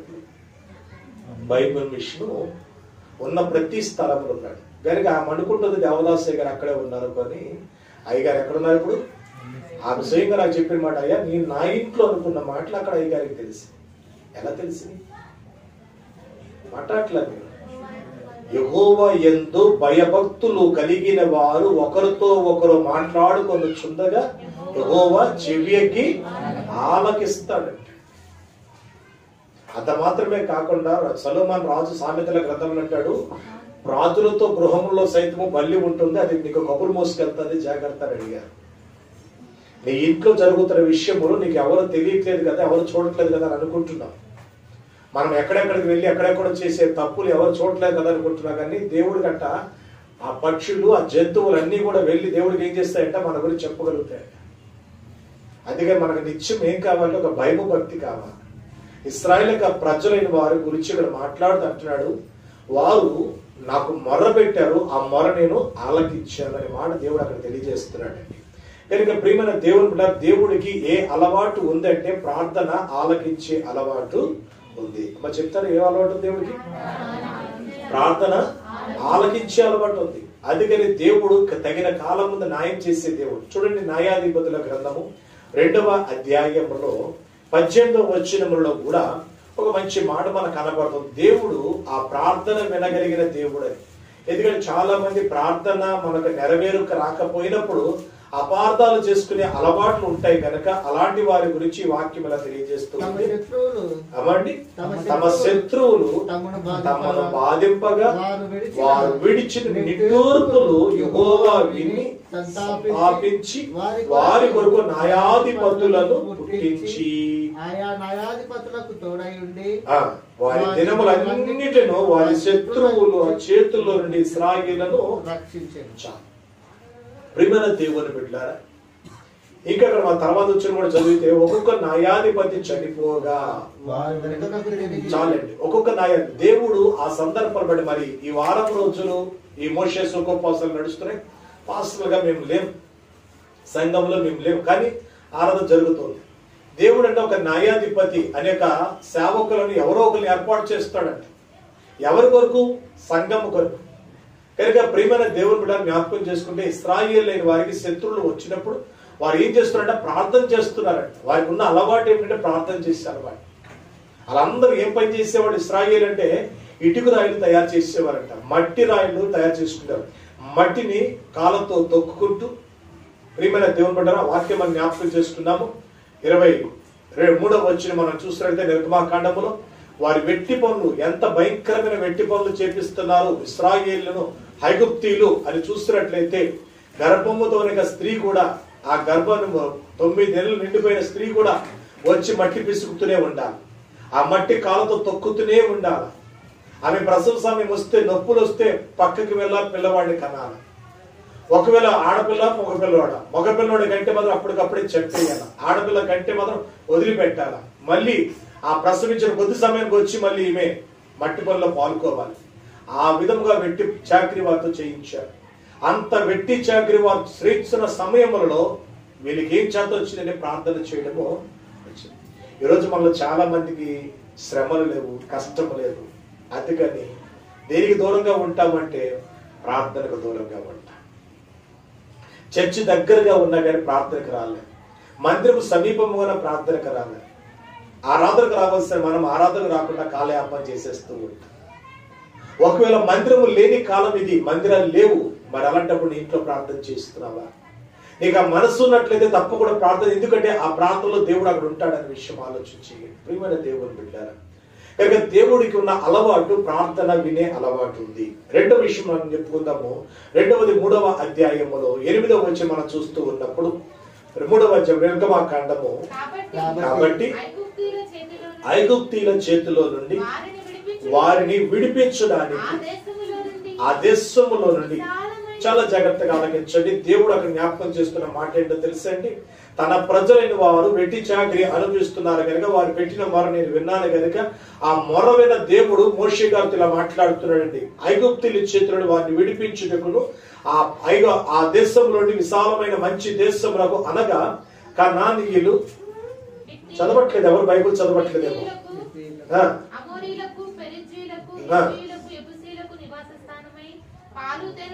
పాలు తేనెలు ప్రవహించు దేశమునకు వారిని నడిపించుటకు దిగి వచ్చి ఉన్నాను అంటున్నాడు. రెండో మాట దేవుడు చెప్పుకున్నది ఏంటంటే, నేను వారిని నడిపించడానికి, వారితో పాటు వారిని మంచి ప్రాంతాలు నడిపించడానికి నేను ఏం చేస్తున్నానంటే వారి కొరకు దిగి వచ్చి ఇస్తాను అంటున్నాడు. మొదటి మాట ఏం చెప్తున్నాడు ఏంటంటే ప్రార్థన వింటున్నానండి. రెండో మాట మన దేవుడు ఎలాంటి దేవుడు ఏంటంటే మనలను విడిపించగలిగే దేవుడు అండి. ప్రియమైన దేవుని బట్టి దేవుడికి ఎంత ఇష్టమో, దేవుడికి మనల్ని రక్షించడము, దేవుడికి మనతో పాటు ఉండడం అంటే ఎంత ఇష్టమో జ్ఞాపకం చేస్తున్నాడండి. కనుక జ్ఞాపకం చేసుకోండి, మనం కష్టంలో ఉన్నప్పుడు, మన బాధల్లో ఉన్నప్పుడు దేవుడు ఎక్కడో ఉన్నాడులే, మన ప్రార్థన నెరవేరలేదే అనుకోవద్దు. దేవుడు అంటున్నాడు నేను దిగి వచ్చా. దేని కొరకు దిగి వచ్చానంట? వారిని విడిపించాలి. వారి ప్రజలు మొరబెడుతున్నా నేను విడిపించాలి. ఈరోజు కష్టంలో ఉన్నవారు, శ్రమల్లో ఉన్నవారు ఎవరైనా ఉన్నట్లయితే వారిని విడిపించడానికి దేవుడు అతి సమీపంగా ఉన్నాడు అనుకుందాం. అతి సమీపంగా నీ దగ్గరే, నీ ఇంట్లోనే ఉన్నాడు అనుకుందాం. అలా అనుకోవడం నీకు చేతన వస్తే దేవుడు తప్పకుండా నిన్ను విడిపిస్తాడు. నిన్ను తప్పకుండా రక్షించగలిగే దేవుడు నీ దగ్గర ఉన్నాడు. కానీ మనము అనుకోవడం మనకు చేత కావాలండి. అమ్మ ఏమనుకోవాలి? దైవజనులు పాట పాడుతూ అంటారు, వినరయ్య వినరయ్య అని కీర్తన పాడొచ్చు, అనుకొనుటియే కష్టం బా అని అన్నారు. ఏమనుకోవాలి? ఏమనుకోవాలి? చక్కగా మూతి కొట్ట కట్టుకున్నారు కనుక ఎవరు ఏమంటున్నారు ఎవరికి అర్థం కాదు. ఇంకొంచెం పైకి లాగితే నేను లేస్తున్నారు, నిద్రపోయారో కూడా తెలియదు.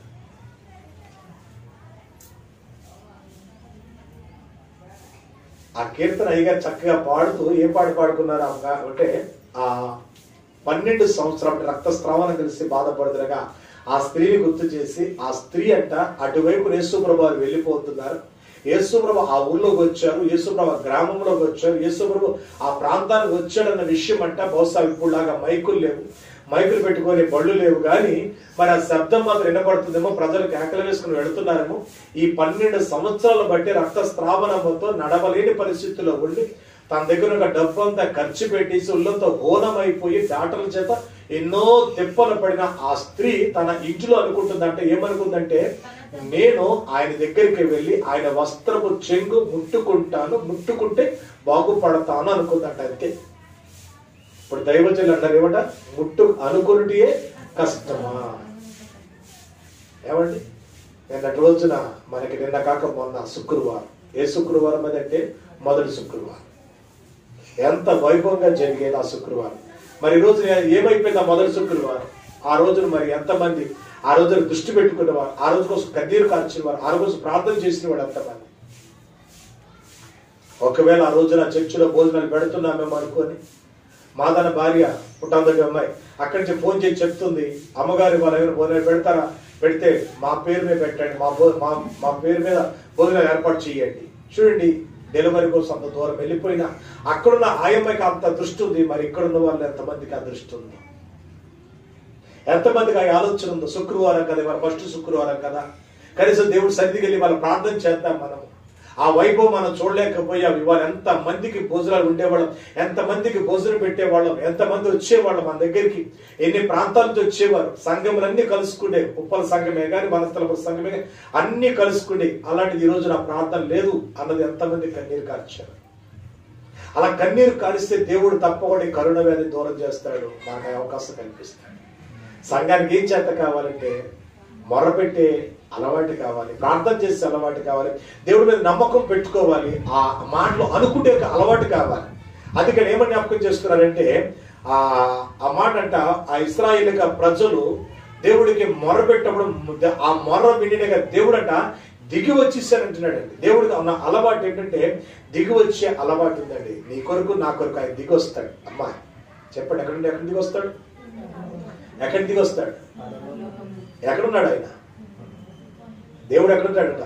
మహామహిమలో కోటాను కోట్ల దేవదూతల మధ్యలో, కెరేబుల సెరేబుల మధ్యలో, ఆ దేవదూతలు గాన ప్రతిగానాలు చేస్తుంటే వాళ్ళ మధ్యలో ఉన్న దేవదేవుడు నీ కొరకు నా కొరకు లెగిసి వస్తాడంట. దేవుడికి మహిమ కలుగునుగాక. మరి నీ మొఖంలో ఆయన నవ్వు కనపడుతుందో లేదో, నీ మొఖంలో సంతోషం ఉందో లేదో, నువ్వు మొర్ర పెట్టడానికి అలా మోకరిస్తే చాలంట. నీ ఇంట్లో కావచ్చు, నీ పందికి కావచ్చు, వీధిలో కావచ్చు, ఎక్కడైనా కావచ్చు, ఎక్కడైనా కానీ నీకు మొరపెట్టే అలవాటు నీకుంటే దేవుడు నీ మొర వినడానికంట ఆయన తప్పకుండా వస్తానంటాడండి. ఏమంట ఆయన? చెవియకి ఆలకించునంటాడు. అమ్మ ఎలాగింటాడంట? చెవియకి ఆలకించునంటున్నాడు దేవుడు. కనుక మొరపెట్టే అలవాటు మనం సంపాదించుకుందాం. దేవుడికి ప్రార్థన చేసే అలవాటు తీసుకుంటే తప్పకుండా దేవుడు దిగి వస్తాడండి. దేవుని బిడ్డలారా జ్ఞాపకం చేసుకోండి. దేవుడికి మహాకృపను బట్టి వనస్థలపుర సంఘములో మరి నేనైతే నెలలైపోయింది అక్కడికి వెళ్ళి, ఆ నెలలైపోతుంది, వారి చర్చిలోకి వెళ్ళట్లేదు, ఆరాధన లేదు, ఏమీ లేదు, వారికి ఇళ్లలో మాత్రమే చేసుకుంటూ ఉన్నారు.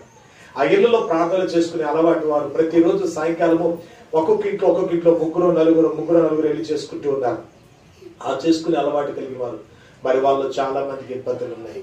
ఆ ఇబ్బందులు ఉన్న వారందరూ కూడా నాంచరమ్మ అనే ఆమెకి భర్త ఊరికి వెళ్ళిపోయాడు, తిరిగి రాలేదు. అలాగే భవాని అమ్మాయికి మరి ఊరికి వెళ్ళిపోయాడు, తిరిగి రాలేదు. మరి అందరూ ప్రార్థన పెట్టుకుంటున్నారు.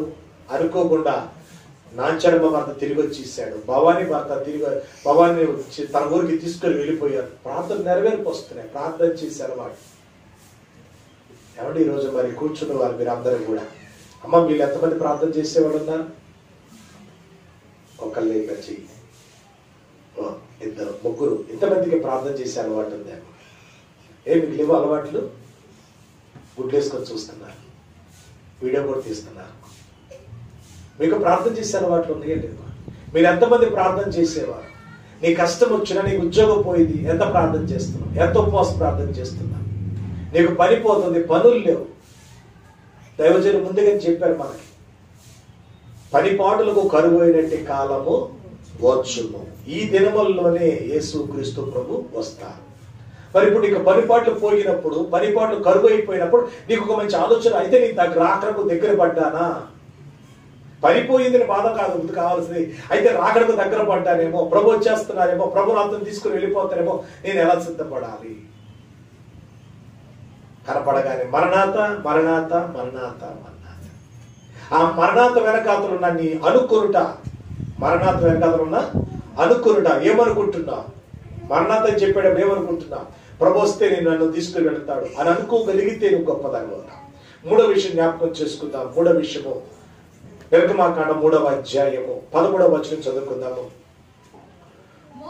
మోషే చిత్తగించుము, నేను ఇశ్రాయేలు యొద్దకు వెళ్ళి వారిని చూచి మీ పితరుల దేవుడు మీ యొద్దకు నన్ను పంపినని వారితో చెప్పగా వారు ఆయన పేరేమని అడిగినడలా వారితో నేనేమని చెప్పవద్దు. సేవ పరిచయ ప్రారంభ విషయములలో బహుశా మరి నిన్న రోజున వాక్యం రికార్డ్ చేశాం కనుక ఈరోజు సాయంకాలం వాక్యం రావచ్చు మీకు. ఈ 3-4 అధ్యాయ వాక్యం ఇవాళ వస్తుంది. దాంట్లో మీరు చాలా జాగ్రత్తగా చూడొచ్చు. దేవుడికి మోషేకి జరిగిన ఈ సందర్భం. దేవుడు మోషేని సేవకు పంపిస్తూ ఉన్నాడు. సేవకు వెళ్ళమన్నాడు. ఇశ్రాయేలీయులని వారిని విడిపించాలి. వారు చాలా మొరపెడుతున్నారు. వారి ప్రార్థన వినంగా నువ్వు వెళ్ళి వారికి వెళ్ళి సహాయం చేసి ఐగుప్తి రాజుతో నువ్వు మాట్లాడి ఆ ఇశ్రాయేలు యొక్క ప్రజలు విడిపించుకొని తీసుకురా. మోషే దేవుడికి ఒక ప్రశ్న వేస్తున్నాడు. అయ్యా నేను వెళితే అసలు నువ్వు ఎవరు అడుగుతారయ్యా, ఇప్పుడు ఏం చెప్పమంటారు అడుగుతున్నాడు. దేవుడి పేరేంటి అని అడుగుతున్నాడు. మీరు ఎప్పుడైనా కానీ ఒక కలెక్టర్ ఆఫీస్కి వెళ్ళి కలెక్టర్ గారు మీ పేరేంటి అని ఎప్పుడైనా అడుగుతామా? ఒక పోలీస్ ఆఫీసర్ పోలీస్ స్టేషన్కి వెళ్ళి ఎస్సీ గారిని పట్టుకొని సార్ మీ పేరు చెప్పండి సార్ అని అడిగి ఎలా ఉంటాం? ఆ సాధారణమైన ఒక అధికారం లేని వారి దగ్గరికి వెళ్ళి పేరు అడిగితే వాళ్ళకి ఎలాగుంటుందో దేవుడి దగ్గరికి వెళ్ళి దేవుడు అడుగుతున్నాడు అయ్యా నీ పేరు ఏంటని అడుగుతున్నాడు. అలా అడుగుతారు. ఎందుకంటే ఈ మోషే గారికి ఏం తెలుసు? చాలా మంది దేవుడి పేరు తెలుసు. అంతకుముందు ఐగుప్తు దేశంలో ఉండొచ్చు. ఐగుప్తు దేశంలో చాలా మంది దేవుళ్ళు దేవతలు ఉంటారు కనుక అక్కడ దేవుడికి వేసిన ప్రశ్న ఏంటంటే అయ్యా అక్కడ వాళ్ళు అడిగితే నన్ను ఏం చేయమంటావంటే దేవుడు చక్కగా చెప్పారు. అబ్బాయి వాళ్ళు అడుగుతారనుకో నా పేరు ఎలా చెప్పు అబ్బాయి అన్నాడు. ఏంటంటే నీ పేరు ఏంటంటే నేను ఉన్నవాడు అన్నాడు. అబ్బా చెప్పండి దేవుడు ఏం పేరంట? ఏ పేరంట? అమ్మ దేవుడి పేరు ఏంటంట? ఉన్నవాడు. ఎక్కడున్నాడు? నీ పక్కన ఉన్నాడు, నీ ఇంట్లో ఉన్నాడు, నీ పనిలో ఉన్నాడు, నువ్వు నడుస్తున్నప్పుడు ఉన్నాడు, నువ్వు త్రోవలో వెళ్ళేటప్పుడు ఉన్నాడు. ఆయన లేని చోటు ఎక్కడుందండి? దేవుడు ఎక్కడైనా నీతో పాటే ఉంటాడు. ఎందుకంటే ఆయన బిడ్డలు ఏ త్రోవలో వెళ్తారో ఆ త్రోవలో దేవుడు వారిని కాపాడడానికి ఎదురు చూస్తుంటాడు. అందుకని ప్రియమైన దేవుని బిడ్డలారా మనం నిత్యము ఆలోచన కలుగుతాం. మనలో చూస్తున్న దేవుడు మనతో ఉన్నాడు. అందుకని దేవుడు పేరు చెప్పుకున్నాడు. మోషే గారిని ప్రోత్సాహపరుస్తున్నాడండి. దేవుడు ఎలాంటి దేవుడు అంటే ప్రోత్సాహపరిచే దేవుడు, నిరాశపరిచే దేవుడు కాదండి. ఆయన నువ్వు ఎప్పుడైనా కష్టం వచ్చిందని దేవుడికి ఎప్పుడైనా చెప్పితే ఆయన తప్పకుండా నిన్ను ప్రోత్సాహపరుస్తాడు. చాలా రోజులు అయిపోయింది అన్నయ్య చనిపోయి. మా అన్నయ్య గారు చనిపోయి చాలా రోజులు అయిపోయింది. కానీ రాత్రి మళ్ళీ దర్శనము, రాత్రి కల్లో అన్నయ్య కోసం ప్రార్థన చేస్తున్నట్టుగా మంచి ఒక ప్రార్థనా పర్రాలు మా ఇంటికి వచ్చినట్టుగా కల్లో కూడా ప్రార్థనేనా? ఇంకేదైనా కనబడితే బాగున్నావు కదండి. ఏ కనబడితే కల్లో కూడాను ప్రార్థనలే. కారణం ఏంటంటే నువ్వు పండుకుంటే ముందు ఏ తలంపుతో పండుకుంటావు నీకు అవే కల్లోకి వస్తాయంట. దైవజనులు చేసి చెప్పిన మాట అది. ఏమంట? నువ్వు ఊహల్లో లేనిదే తలంపులోనికి ఎలాగో వచ్చునన్నారు. కనుక ప్రియమైన దేవుడా నువ్వు పండుకున్నప్పుడు కూడా ప్రార్థనతో పండుకొని ఆలోచన ప్రార్థనలోకి వెళ్తే నువ్వు తప్పకుండా ఆ పరిశుద్ధులైన వారు దేవదూతలైన వారు నీ ఇంటికి తప్పకుండా వస్తారు. నీ ఇంటికి వచ్చి వారు ప్రార్థన చేస్తారు. నాకు కనబడి నాకు కూడా చనిపోయింది. నాకు రాత్రి అన్నయ్య కోసం ప్రార్థన చేయడానికి వచ్చిన ఆమె కూడా చనిపోయిన ఆమె. మరి ఆమె వచ్చి ఏంటయ్యా ఎక్కడున్నావు, ఏంటయ్యా నువ్వు హైదరాబాద్ ఎందుకు వచ్చావు? అన్నయ్యకి బాగాలేగా అందుకని వచ్చాను నేను. మళ్ళీ ఇప్పుడు వెళ్ళిపోతా, మళ్ళీ వెంటనే వెళ్ళిపోతావు. సరే అన్నయ్యకి ప్రార్థన చేద్దాం. ప్రియమైన దేవుడు గమనించండి, మన ఇంటికి పరిశుద్ధులు వస్తారు, మన ఇంటికి దేవదూతలు వస్తారు, మన ఇంటికి దైవజనులు వస్తారు. అందుకే మన ఇల్లు ఎప్పుడు శుభ్రంగా ఉంటారు. మన ఇల్లు ఒక శుభ్రంగా. నేను ఈ మధ్యలో వారి ఇంటికి వెళ్ళినా కానీ టీవీ కొదువు ఉండట్లేదండి. టీవీ నిత్యము టీవీ సినిమా చక్కగా మన ఇంట్లో పడుతున్నాయండి. మనకు బైబిల్ అని భక్తి చేసేస్తున్నాం ఈ రోజుల్లో. బైబిల్ అని భక్తులు మనం కాలం గడిపేస్తూ ఉన్నాం. కానీ ప్రియమైన దేవుడు మనము చివరికి వచ్చాం. మన విషయం మర్చిపోకండి. యుగాంతానికి చివరికి వచ్చేసాం. ఎక్కువ కాలం లేదు. ఒకవేళ నేను బ్రతికి 40 సంవత్సరాలు 48 సంవత్సరాలు అయిపోయింది. ఇక 48 సంవత్సరాల కాలం ఉందో లేదో నాకు తెలియదు. అందుకే దావీదు మహారాజు మాట్లాడాడు, నా దినములనియో లెక్కించుమంటాడు. ఏం లెక్కించాలంట? ఇంకా నేను ఎన్ని రోజులు బతుకుంటే ఒకసారి లెక్క పెట్టి చెప్పేవయ్యా అంటాడు. ఎంతకాలం బతుకుతా? ఈ గుడ్డ అడ్డు లేకపోతే చచ్చిపోతాను, చేతులకి శానిటైజర్ రాసుకుపోతే చచ్చిపోతాము. ఎంతలో ఉంది మన ఆయుష్ కాలం? మరణం మన ప్రార్థన ఎలాగుంది? ఏదో తగ్గుదనం అనుకుంటూ వస్తున్నామా లేకపోతే మానేస్తున్నామా? రోజు నీ ఇంట్లో ప్రార్థన ఉందా? రోజు నీ దగ్గర ప్రార్థన నడుస్తుందా? పనికి వెళ్తే ప్రార్థన ఉంటుందా? ప్రియమైన దేవుడు ఇక్కడ ఇశ్రాయేలు ఒక మొర్ర దేవుడు విన్నాడు. ఆ వినడగా దేవుడు అంటే దిగొచ్చాడు. దిగొచ్చిన దేవుడు ఇప్పుడు మోషే గారిని అంటాడు, ప్రోత్సాహపరుస్తున్నాడు. మోషే నువ్వు తప్పకుండా వెళ్ళాలి, నేను వాళ్ళు రక్షించడానికి వచ్చాను కనుక నేనే వచ్చాను కనుక నువ్వు దయచేసి వెళ్ళేయాలి. ఒక సేవకుడిని ప్రోత్సాహపరుస్తూ ఉన్నాడు. మరి మాకు కూడా అలాగా దేవుడు చెప్తే ఎంత బాగుండేదో. మాకు కూడా దేవుడు మీ దగ్గరికి వెళ్ళమని చెప్తే ఎంత బాగుండేది. ఎవరు చెప్తే వచ్చామా చెప్పకుండా వచ్చామా? మాట అట్లా మాట్లాడట్లేదు ఎవరు కూడా. ఇంకా డౌట్ ఏమో పాపం, ఇంకా డౌట్ ఏమో. చెప్పకుండా వచ్చినట్లయితే ఇప్పటికి ఎప్పుడో పారిపోయేవాడిని. ఇలాంటి ప్రాంతాల్లో సేవ చేయలేక ఎప్పుడో పారిపోయేవాడిని. చెప్పితే వచ్చినందువల్ల ఏం చేయాల్సి వస్తుంది? చాలా మంది అంటారు, ఆ జనప్రియ ఇల్లు కొనుక్కుంటే ఇక్కడ ఎందుకు కొనుక్కున్నారు సార్? దేవుడు నాకు చెప్పాడు సార్. ఇక్కడ ఎందుకు కొనుక్కున్నారు సార్? ఇన్ని ఇబ్బందులు ఎందుకు పడుతున్నారు? ఇక్కడ బయట కొనుక్కుంటే బాగుండేది కదా. నాకు దేవుడు ఇక్కడే ఉండమన్నాడు. దేవుడు చెప్పితే మనం తప్పకుండా చేయగలుగుతాం. ప్రియమైన నాలుగో మాట జ్ఞాపకం చేసుకుందామండి. 13వ అధ్యాయం 21వ వచనము. 13వ అధ్యాయం 21వ వచనం చూసినట్లయితే, ఒకటి మనం ఇశ్రాయేలు మొరవినిన దేవుడిగా చూస్తున్నాం. రెండోది దిగి వచ్చిన దేవుడు. మూడవది ప్రోత్సాహపరిచే దేవుడు. నాలుగవది చూస్తే నడిచిన దేవుడు అంటే నడిపించగలిగిన వాడు. మళ్ళా చదువుకుందాం. అమ్మా ఎక్కడంట? పగలు రాత్రియు ప్రయాణము చేయనట్లుగా యెహోవా త్రోవలో వారిని నడిపించుటకై పగటి వేళ మేఘ స్తంభములో, రాత్రి వేళ వెలుగునిచ్చుటకు రాత్రి వేళ అగ్ని స్తంభములోను ఉండి వారికి ముందుగా. అమ్మ వెనక నడిచాడా ముందు నడిచాడా చెప్పాలా? ఇశ్రాయేలు సైన్యమునకు ముందు నడిచి దైవమా, ఇశ్రాయేలు సైన్యమునకు ముందు నడిచి నేడు మాతో గోడ నుండి మమ్ము నడిపించు. నేడు మాతో గోడ నుండి మమ్ము నడిపించుమా.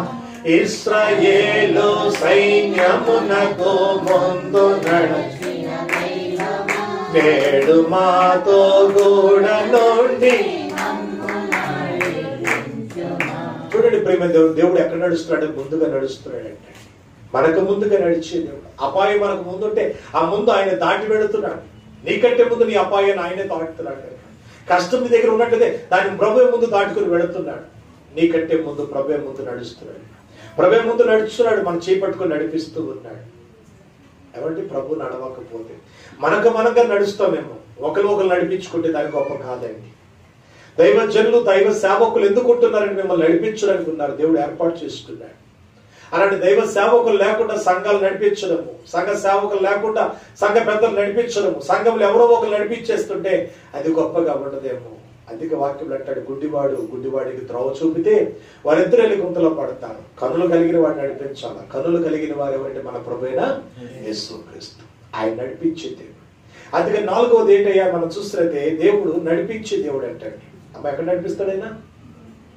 అట్లా చల్లగా ఉంది.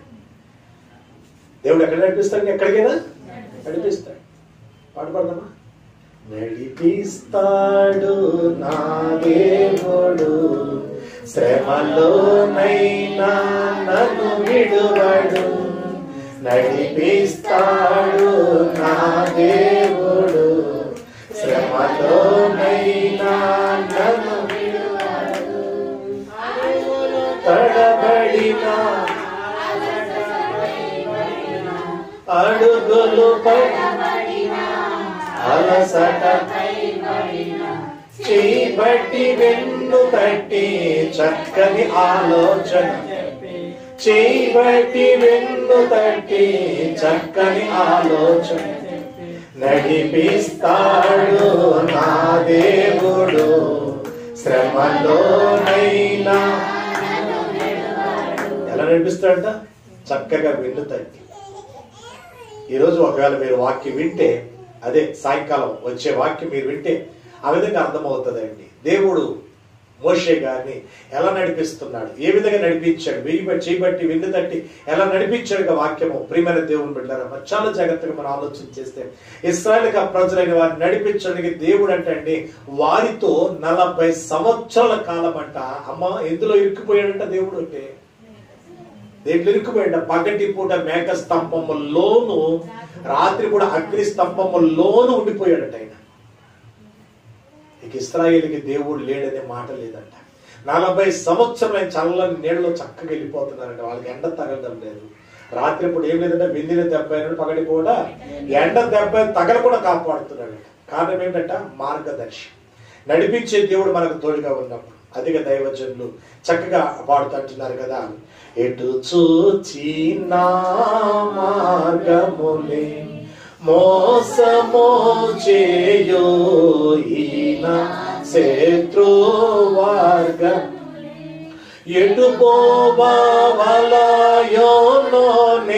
నేరుగాని వాడనై కట కాటయని ఏడ్వ ఘన మోక్ష మార్గంబో నీవే అని యేసు నాకు నీవే. ఎటు చూచిన మార్గాలు అంటాడు. ఎన్నో మతములు, ఎన్నో రకములుగా మతములు, ఎన్నో మతాలు, ఎన్నో రకములుగా బోధనలు చేస్తూ ఉన్నారు. కానీ ఎవరు ఎటు పోవాలనుకో నిజంగా వాడు ఒక్కసారి కన్నీరు కార్చి ప్రభా నిజమైన మార్గం ఏది ప్రభా? దైవజనులు ఇందులో మనం పాఠ పుస్తకంలో చూసినట్లయితే ఏమండి ఎన్ని మార్గాలు ఉన్నాయంట. 1 ధన్య మార్గము, 2 మార్గదర్శి మార్గం, 3 తేజోమైన యొక్క మార్గము, 4 నిజమైన మార్గము, 5 ఘనమోక్ష మార్గం, 5 6 స్థిరమైన మార్గం. ఇన్ని రకములుగా మార్గాలు దేవుడు మనకి ఇస్తాడట. ఎందుకంటే ఆయన నీకు నాకు ఒక మార్గదర్శి ఉన్నాడు. నడిపించవలసిన విధంలో ఆయన నడిపించగలరు. ఘనమోక్ష మార్గం, ఆ పరలోకాన్ని తీసుకుని వెళ్లే మార్గం అది ఆయనకే తెలుసు. అదిగా ప్రభు అంటాడు, నేనెల్లు స్థలములో మీరును ఉండేలాగా నేనెళ్ళి మీకు స్థలమును సిద్ధపడి నేనొచ్చి మరలా మిమ్మల్ని తీసుకుని వెళతాను. ప్రియమైన దేవుడు మరి ఈ మాట ఆలోచన చేసుకుంటాం. ఒకవేళ మనకి ఇలాంటి ఆలోచన ఉంటే, ఒకవేళ మనం ఎప్పుడైనా ఊరు వెళుతున్నాం అనుకోండి, ఊరు వెళుతున్నప్పుడు మన వాళ్ళకి ఎవరికైనా ఫోన్ చేస్తాను, నేను ఊరికి వస్తున్నాను, నువ్వు రైల్వే స్టేషన్కి రా. ఎందుకు? వాళ్ళు మనం అక్కడి నుంచి తీసుకుని వెళ్తాను. ఒకళ్ళు నా వరకు నేనైతే మీ ఊరు రావాలా, మీ ఊరు రావాలి, మీ పెళ్లికి చక్కగా కార్డు ఇచ్చేస్తారు, అయ్యగారు వచ్చేయండి అంటారు. ఆ ఊరు తెలియదు, నన్ను ఎవరు తీసుకుని వెళ్ళాడు. ఇప్పుడు ఏం చేయాలో ఒంటరిగా రావాలా. ఒంటరిగానే ఎన్ని ఊర్లో ఒంటరిగా వచ్చాను, ప్రతి ఊరు ఒంటరిగానే వచ్చాను. నన్ను తీసుకొచ్చినప్పుడు ఎప్పుడు ఎక్కడ లేడు. మరి అన్నప్పుడు నన్ను ఒకవేళ అక్కడ బస్ స్టాండ్లో దిగితే, అక్కడ రైల్వే స్టేషన్లో దిగితే ఎవరు తీసుకెళ్తారు? ఎవరో ఒకరు ఉండాలి. ఎవరో ఒకరు ఉంటే ఏం చేస్తాము? క్షేమంగా ఇంటికి. లేకపోతే ఏం చేయాలి? ఇప్పుడు అడిగి అడిగి అడిగి అడిగి తీసుకోవాలి. అడిగి అడుక్కోవాలేమో. ఏమండి పలానా వారి ఇల్లు ఎక్కడ, ఏమండి పలానా వారి ఇల్లు ఎక్కడ? పరలోకం గురించి అడుక్కుంటే ఎవరు చెప్తాడంటే ఎవరు చెప్పండి. ఆ మార్గం ఎవరికి తెలీదు. కనుక నడిపించే దేవుడు మనకు తోడుగా ఉండాలి. దేవుడు ఎవరంటే ఆయన నడిపించే దేవుడు. ఎక్కడ నడిపిస్తాడంట? నరలోకము నుండి పరలోకము వరకు నిచ్చెన నరులకు ముందుగా నడచొచ్చు మోక్తికి, నరులకు ముందుగా నడచొచ్చు మోక్తికి సరిగా కొనిపోస్తూ స్థిరమైన మార్గము నీవే అని యేసు నాకు నీవే. ఎక్కడి ఎక్కడ తీసుకెళ్తాడంటండి? నరలోకము నుండి పరలోకం వరకు నిశ్చయగా ఉండి నీకు ముందుగా ఆయనను తీసుకుని వెళతా. కనుక ప్రియమైన దేవుడు ఒక మంచి నమ్మకం అండి. ఈ కరోనా వ్యాధి కాలంలో ఎవరు నీకు నమ్మకం ఉంటే ఏమంట, ఈ వ్యాధి నా దగ్గరికి రాదు, నా ప్రభు నాతో ఉంటుండగా, నా ప్రభు సెలవు లేకుండా ఈ వ్యాధి నా దగ్గరికి రాదు అని నమ్మకం మన దగ్గర ఉంటే ఎంత బాగుంటుంది. నమ్ముతారా? ఎవరు మాట్లాడట్లా, ఎవరి నమ్మకాలు లేవేమో. నమ్మకం తీసిపడేద్దాం,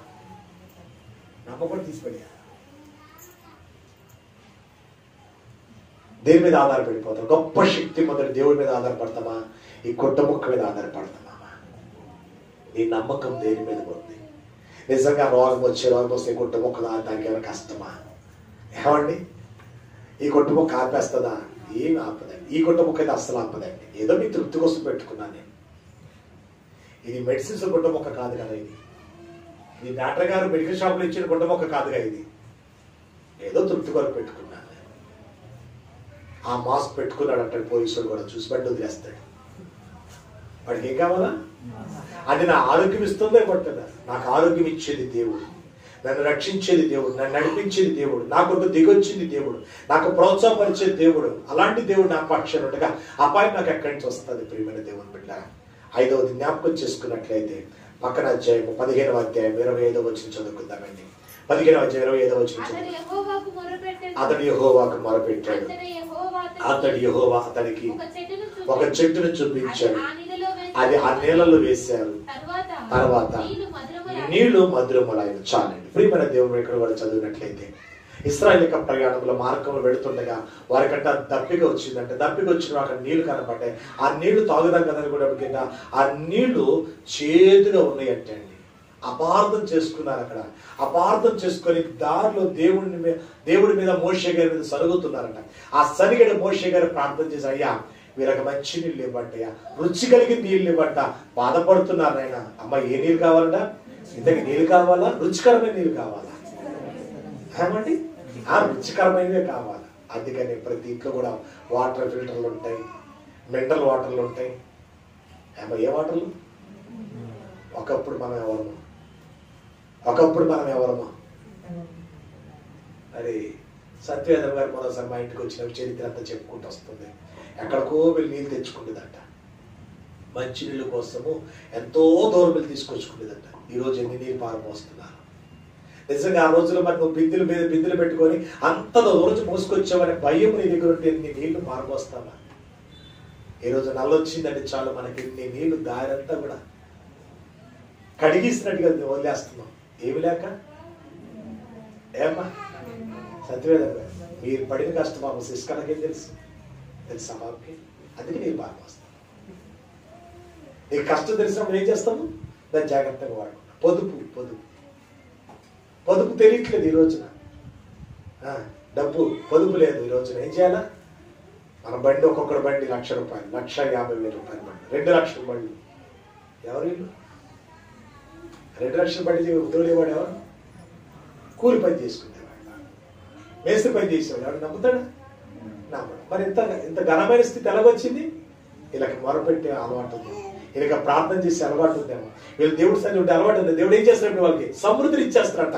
ఇక్కడ చదువుకున్నట్లయితే మనం చదువుకుంటున్నాము 23వ వచనం, మారా నీళ్లు చేదైనవి కనుక వారు ఆ నీళ్లు త్రాగలేకపోయారు, అందువలన దానికి మారా అని పేరు కలిగింది. ప్రజలు మేమేమి త్రాగుతామని మోషే మీద సరుకుకొనగా అతడు యెహోవాకు మొరపెట్టెను. అతడు యెహోవా అతడితో ఒక చెట్టు చూపించాడు, అది నీళ్లలో వేసిన తర్వాత నీళ్లు మధురములాయెను.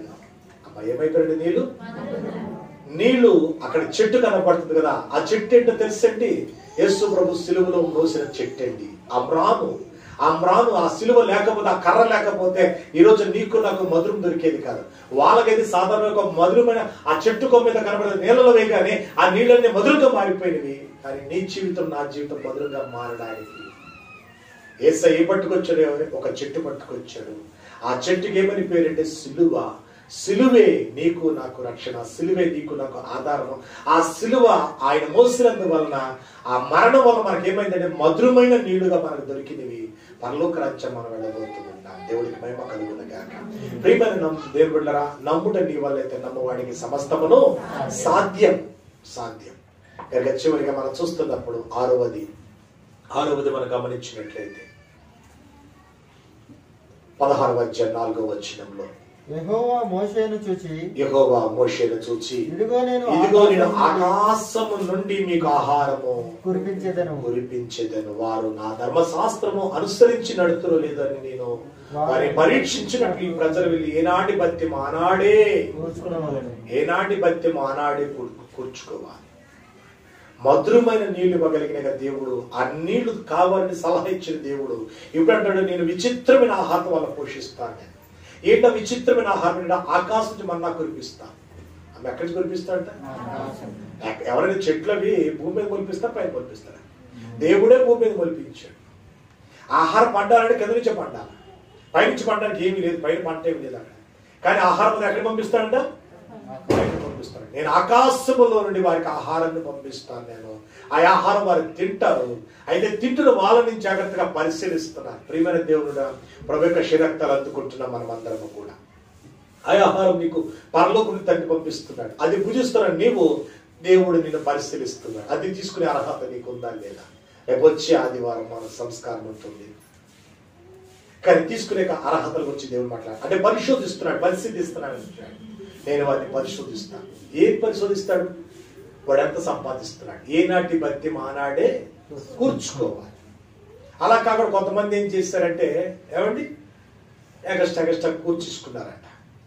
ఎగస్ట్రా కూర్చుకున్నారు, కానీ అది వాడి దగ్గర నిలబడలేదంట. మీరు ఆ అధ్యాయం జాగ్రత్తగా చదువుకున్నట్లే 17వ వచనం మనం 16వ వచనం చదువుకున్నట్లయితే, మోషే ఇది తినుటకు యెహోవా మీకు ఇచ్చిన ఆహారము, యెహోవా ఆజ్ఞాపించిందేమనగా ప్రతి వాడును తన వారి భోజనమునకును ప్రతి వాడు తన కుటుంబమునకును తనకొక ఓమేరు చొప్పున తన దాన్ని కూర్చుకొని ఒక్కొక్కడు తన గుడారంలో ఉన్న వారి కొరకు కూర్చుకొని ఇశ్రాయేలు అట్లు చేయగా కొందరు హెచ్చుగాను కొందరు తక్కువగాను కూర్చుకొని వారు ఓమేరులో కొలిచినప్పుడు హెచ్చుగా కూర్చుకున్న వాడికి ఎక్కువగా మిగలలేదు, తక్కువగా కూర్చుకున్న వాడికి తక్కువ.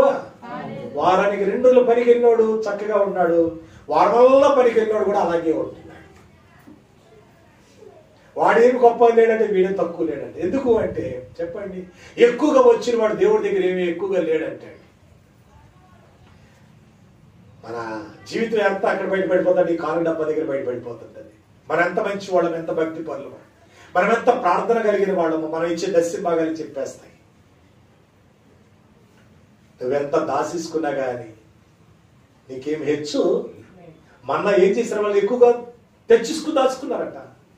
అదేం చాలా ఏమ్మా, పొద్దున పావుసేరు ఉండి సాయంకాలం 30 సేరు అన్నం వండిసుకున్నాను అనుకో, ఆ 2 రోజులు మిగిలిపోతాయి. అన్నం ఏం మిగులుతాం?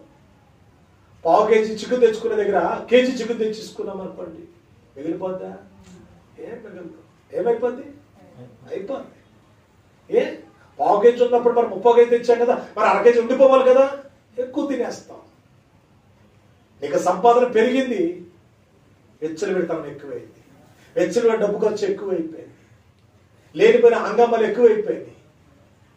దేవుడు అంటున్నాడు, వారు ఎక్కువగా కూర్చుకున్నంత మంది వారికి ఎవరికి కూడా ఎక్కువ కాలేదు. దేవుడి దగ్గర నమ్మకంగా ఉండు, దేవుడిని హెచ్చించగలుగుతాడండి. ఎందుకు పనికిరాలనుకుని వాళ్ళని పనికొచ్చే వాళ్ళగా చేసుకున్నాడు దేవుడు. కానీ ప్రియమైన దేవుడు మళ్ళీ మనం హెచ్చించుకుంటే దానివల్ల ఉపయోగం లేదండి. చివరి మాట జ్ఞాపకం చేసుకుందాము. చివరి మాట ఏమిటంట, 17వ అధ్యాయం 6వ వచనంలో, నీళ్లు రూపంలో వారికి సహాయపడిన దేవుడు అండి. అక్కడ హోరేబులో ఒక బండ ఉంది, నేను నీకు ఎదురుగా నిలబడతాను, నీవు ఆ బండను కొట్టగా ప్రజలు త్రాగుటకు దానిలో నుండి నీళ్లు బయలుదేరు. దేవుడికి మహిమ కలుగును గాక. హోరేబులో వచ్చి నీళ్లు బయలుదేరుతున్నాయి అంటండి. అమ్మ, మీరున్న చర్చి పేరేంటో ఏమండి, ఏ ప్రార్థన మందిరం అంట మీది? హోరేబులో ఏముంది అంటే దేవుడు నిలబడ్డానంటాడు. నేను అక్కడ నిలబడతాను, ఆ బండ మీద నిలబడతాను. ఆ బండ మీద నిలబడినప్పుడు నన్ను కొట్టినట్లయితే నా నుంచి వచ్చే నీళ్లు మీకు సమృద్ధి దొరుకుతాయి. ప్రియమైన దేవుని బిడ్డలారా, యేసై గాయములు, ఆ గాయాల నుంచి వచ్చే రక్తము, ఆ రక్తం నీకు నాకు ఏమొస్తుంది ఈ రోజు అంటే సమృద్ధి వస్తూ ఉందండి. అందుకని ఆయన ఎలాంటి దేవుడు అయినంటే నీళ్ళ రూపంలో కనపడుతున్నాడు. అక్కడ నేను ఆ బండ మీద కనపడి నన్నే కొట్టు, నేను కనపడతాను. ఎవరు ప్రజలైన వారు ఎవరికి కనపడు, అవన్నీ మరి మోషే గారికి మాత్రమే కనపడతాడంట. ఎవరు కనపడతాడు? నమ్మకం ఉన్న వారికి కనపడతాడు, ప్రార్థన చేసే వారికి కనపడతాడు, కనిపెట్టే అలవాటు ఉన్న వారికి కనపడతాడండి, దర్శవరం ఉన్న వారికి కనపడతాడండి, స్వప్నవరం ఉన్న వారికి కనపడతాడండి. నమ్మువాడికి సమస్తము సాధ్యమైనట్టుగా నువ్వు నమ్మగలిగిన దేవుడిని కనపడతాడు. ఈ రోజు కూడా చాలా మంది దర్శనం రావడం లేదండి. ఎందుకంటే దాని మీద వాళ్ళకి ఆసక్తి లేదేమో. కానీ మోషే దేవుడు చెప్తున్నాడు, నువ్వు వెళ్ళి ఆ బండ దగ్గరికి వెళ్ళు, అది హోరేబులో ఉన్న బండ, అది హోరేబు బండ, ఆ బండ మీద నిలబడతాను నీవు నన్ను వచ్చి కొట్టు, అప్పుడు నాలో నుంచి ఏమొస్తాయంట, నీళ్లు బయలుదేరుతాయి. అమ్మ, ఏమొస్తాయి నాలో నుంచి? మాట్లాడతాం కంటే ముగిస్తాను నేను. దేవుళ్ళు ఏమొస్తాయంట, నీళ్లు. ఆ నీళ్లు తాగితే ఎప్పటికీ దప్పికొనము. క్రీస్తులోంచి వచ్చిన నీళ్లు మనం తాగితేనంట అవి ఎప్పుడు దప్పికొనమంటండి. ప్రియమైన దేవుడు జ్ఞాపకం చేసుకోండి. ఏదైనా మనం ఆలోచన చేసుకుని దేవుడు ఎవరు అని ఆలోచన చేస్తే నేను చెప్పిన మాటలు, ఒకటి మొరపెడితే వినే దేవుడు అంట, రెండవది దిగి వచ్చిన దేవుడు, మూడవది ప్రోత్సాహపరిచే దేవుడు. నిన్ను ఎంకరేజ్మెంట్ చేస్తాడు ఆయన. నువ్వు ఎవరిని అడిగితే నీకు తప్పుడు సలహాలు ఇస్తారేమో, కానీ దేవుడిని అడగండి. దేవుడిని అడిగితే దేవుడు తప్పకుండా సలహా ఇస్తాడు. ఒక సేవకురాలు అమ్మగారి దగ్గర చెప్తుందట, అమ్మ అన్ని కష్టాలుగా ఉన్నాయి అమ్మ. పెద్దమ్మగారు కాకాతోటి అమ్మగారు ప్రమీల అమ్మగారి దగ్గరికి వెళ్ళి అమ్మగారు సిలువ గుర్తులు వేస్తుండే కాకాని సెల్లో అమ్మగారు చెప్తున్నారంట, అమ్మ ఏం చెయ్యాలమ్మా, ఇంట్లో అన్ని సమస్యలే ఉన్నవి, అంత కష్టమే ఉందమ్మా, ఏం చేయమంటారమ్మా అని అమ్మగారిని అడుగుతున్న అమ్మగారు అన్నారంట, నువ్వే సంఘంలో ఉన్నావు అని అడిగారంట. అదేంటమ్మా, నేను సేవకురాను కదా, నేను కూడా ఒక పాస్టర్ అమ్మనే కదా, అది మీ పాస్టర్ అమ్మ గారిని కదా, మీరు అలాగంటున్నారు నన్ను, మీరే అభిషేకం చేశారు కదా అన్నట్టుగా. అదేంటమ్మా అని అడిగారంట. అవునమ్మా, నువ్వు ఏ సంఘంలో ఉన్నావు? బైబుల్ మిషన్లో ఉంటే బైబుల్ మిషన్ ఏముంది? సన్నిధి ఉంది. సన్నిధిలో ఏం చేస్తారు? ప్రభువే చెప్తాడు. ప్రభుని అడగాలి కదా, నన్ను ఎందుకు అడుగుతున్నావు? ఎవరిని అడగద్దు, ఎవరిని అడగద్దు. నువ్వు అడిగితే ప్రభుని అడగాలి. ప్రభు నీకు సహాయము చేయగలరు. అందుకని ప్రోత్సాహపరిచేవాడు, నిరాశపరిచేవాడు కాదండి. ఈ సేవ చెయ్యాలండి, ఈ కాలంలో సేవ చేయాలి. నిజంగా దేవుడి సహాయం లేకపోతే ఎప్పుడో పారిపోయేవాడినేమో, ఎప్పుడో వెళ్ళిపోయేవాడేమో. దేవుడు ఒక రోజున అడిగాను, అయ్యా మరి ఏంటి ఇక్కడ పరిస్థితి ఏంటి? దేవుడు సలహా ఇస్తున్నాడు, ఇది నశించిన ఇశ్రాయేలు దగ్గర తప్ప మరి ఎవరి దగ్గర నేను పంపలేదు అన్నాడు. సచ్చినడు వచ్చి ఇక్కడ కూర్చున్నా. దేవుడు తప్పకుండా సలహా ఇస్తాడు, అప్పుడు మనం సేవ చేయగలుగుతాం. ఆ దేవుడు యొక్క మాట అందుకున్నాము, సేవ ప్రారంభం చేశాం. ప్రేమ దేవుడు ఆ వర్ధిల్లుతూ మొదలుపెట్టింది. ఆ వర్ధిల్లుది ఈ రోజు ఎంతవరకు తీసుకొచ్చుకున్నాడు దేవుడు. 12 సంవత్సరాలు అయిపోయింది మీ మధ్యలోకి వచ్చి. ఒక పుష్కర కాలం గడిచిపోయింది. ఒక పుష్కరం. చంటి పాప పుట్టి పెద్దదయ్యి 12 ఏళ్ళు వస్తే దాన్ని పెద్ద పాప అంటారు, పెద్ద పిల్ల అయ్యింది. మరి ఇంత వయసు వచ్చేసింది ఈ రోజు మీ మధ్యలో. ఇంత గొప్పగా మనం నడిపించుకోగలిగామంటే మన మధ్యలో ఎవరున్నారంటే దేవుడు తప్పకుండా ఉన్నాడు. కనుక మనల్ని ప్రోత్సాహపరిచే దేవుడు, మనల్ని నడిపించే దేవుడు, మనలను రుచికరమైన ఆహారం, రుచికరమైన నీళ్లు మనల్ని ఇచ్చి మనల్ని పోషించే దేవుడు మనతో ఉన్నాడు. కనుక అట్టి దేవుని యొక్క దీవెన ఆశీర్వాదం మనందరము అందుకునే భాగ్యం బ్రహ్మ కనుకరించును గాక. ప్రార్థన చేసుకుందాం, ప్రార్థన చేసుకుందాం. ధైర్యముగా నుండుము ఓ విశ్వాసి, ధైర్యముగా, ధైర్యముతో దేవుని ఆత్మతో స్తుతించి వచ్చిన శ్రమలలో ఆనందించుము. నీవేయని యేసు నాకు నీవేయని. ప్రార్థన చేసుకుందామండి. 23వ కీర్తన దావీదు గాఢాంధకారపు లోయల్లో నేను సంచరించినను ఈ అపాయం నాకు నేను భయపడను, ఎందుకంటే నీవు నాకు తోడుగా ఉంది. నీ దుడ్డుగా నాకు తోడుగా ఉంది. అవును, దేవుడు నీకు తోడుగా ఉన్నాడు. నీ కష్టకాలంలో, శ్రమ కాలంలో, ఇబ్బంది కాలంలో, రోగ కాలంలో దేవుడు నీకు తోడుగా ఉన్నాడు. నువ్వు పనికి వెళ్తే అక్కడ నీకు తోడుగా ఉన్నాడు. నువ్వు ఎక్కడుంటే అక్కడ నీకు తోడుగా ఉన్నాడు. యెహోవా యందు భయభక్తులు కలిగిన వారు ఒకరితో ఒకరు మాట్లాడుకొనుచుండగా యెహోవా చెవియకి ఆలకించు. మనం నిజంగా దేవుని బిడ్డలమైతే మన మాటలు దేవుడు ఆలకిస్తున్నాడు, మన మాటలు దేవుడు వింటున్నాడు. దేవుడు విని మనల్ని నడిపిస్తూ ఉన్నాడు. నడిపించిన ఒక రక్షకుడు పంపిస్తూ ఉన్నాడు, ఒక సహకారిని పంపిస్తూ ఉన్నాడు. నీళ్లు బాగోలేదంటే ఆ నీళ్ళకు ఒక మధురంగా వచ్చేలా తయారు చేస్తున్నాడు. ఆకలిగా ఉందయ్యా, ఆహారం లేదంటే ఆకాశంకి ఆహారం పంపిస్తున్నాడు. నీకు ఏ లోటు లేకుండా చూస్తున్నాడు. అందుకని యెహోవా యందు భయభక్తులు కలిగిన వారికి ఏ మేలులు కొదువై ఉండవంటండి, ఏ మేలులు కొదువై ఉండవంట. నీకు నాకు కొదువు లేని కొద్ది చేసే దేవుడు అంటండి. అందుకే ధైర్యముగా ఉండము ఓ విశ్వాసి. ధైర్యముతో దేవుని ఆత్మతో కలిసి దేవుని స్తుతించు. వచ్చిన శ్రమలను ఆనందించు, ఆనందించు. ఆనందించే స్థితి నీకు కావాలంటే, ఆ సంతోషమైన స్థితి నీకు కావాలంటే, సమాధానమైన స్థితి నీ దగ్గర కావాలంటే ఎవరిని నడిపించే దేవుడు నీతో ఉండాలి. అందుకని ఇశ్రాయేలు సైన్యం నాకు ముందు నడిచిన దేవుడు నీకు కూడా ముందుగా నడవాలి. ప్రభా, పనికి వెళుతున్నా నాకు ముందు, అయ్యా పనికి వెళుతున్నా నాకు ముందు, ఉద్యోగానికి వెళుతున్నా నాకు ముందుగా ఉండాలి. నా యజమాని దగ్గర నువ్వు తోడుగా ఉండాలి నాయనా, వాళ్ళకి నాకు సమాధానం ఉండాలని ప్రతి ఒక్కరు ప్రార్థన చేసుకోండి. ప్రతి ఒక్కరు ప్రార్థన చేసుకోండి. ఇది ప్రార్థన సమయంలో ప్రార్థన చేసుకుంటే నీ వల్ల అయితే సహాయం చేసే దేవునికి సహాయం చేస్తాడు. కోరవు నీవు కావలసినవి ఊరకనే ఇచ్చుటకు నా ధననిధిలో అన్ని కలవన్నాడు. ఏమి అడిగినా వాడికి తండ్రి ఇచ్చి వేయను. అడుగుట నీ వల్ల అయితే అడుగు వాడికి ఆయన అనుగ్రహించి దేవుడు. అడగడం చేతొచ్చిన వారెవరైనా అడగండి. అడగడం చేతొచ్చిన వారెవరైనా అడగండి. ప్రభు నీకు సహాయం చేస్తాడు. ప్రభు నీకు తోడుగా ఉంటాడు. ప్రభు నిన్ను సంరక్షిస్తాడు. ప్రభు నిన్ను దీవిస్తాడు. ఉద్యోగం కావాలంటావు, పని కావాలంటావు, ఆరోగ్యం కావాలంటావు, మోక్షమే కావాలంటావు, జీవ మార్గమే కావాలంటావు, జీవవాక్యమే కావాలంటావు. ఏది అడిగితే అది నీకు ఇస్తాడు దేవుడు. ఏది అడిగితే అది నీకు ఇస్తాడు దేవుడు. అడగడం చేతొచ్చుకుందాం. అడిగే అలవాటు చేసుకుందాం.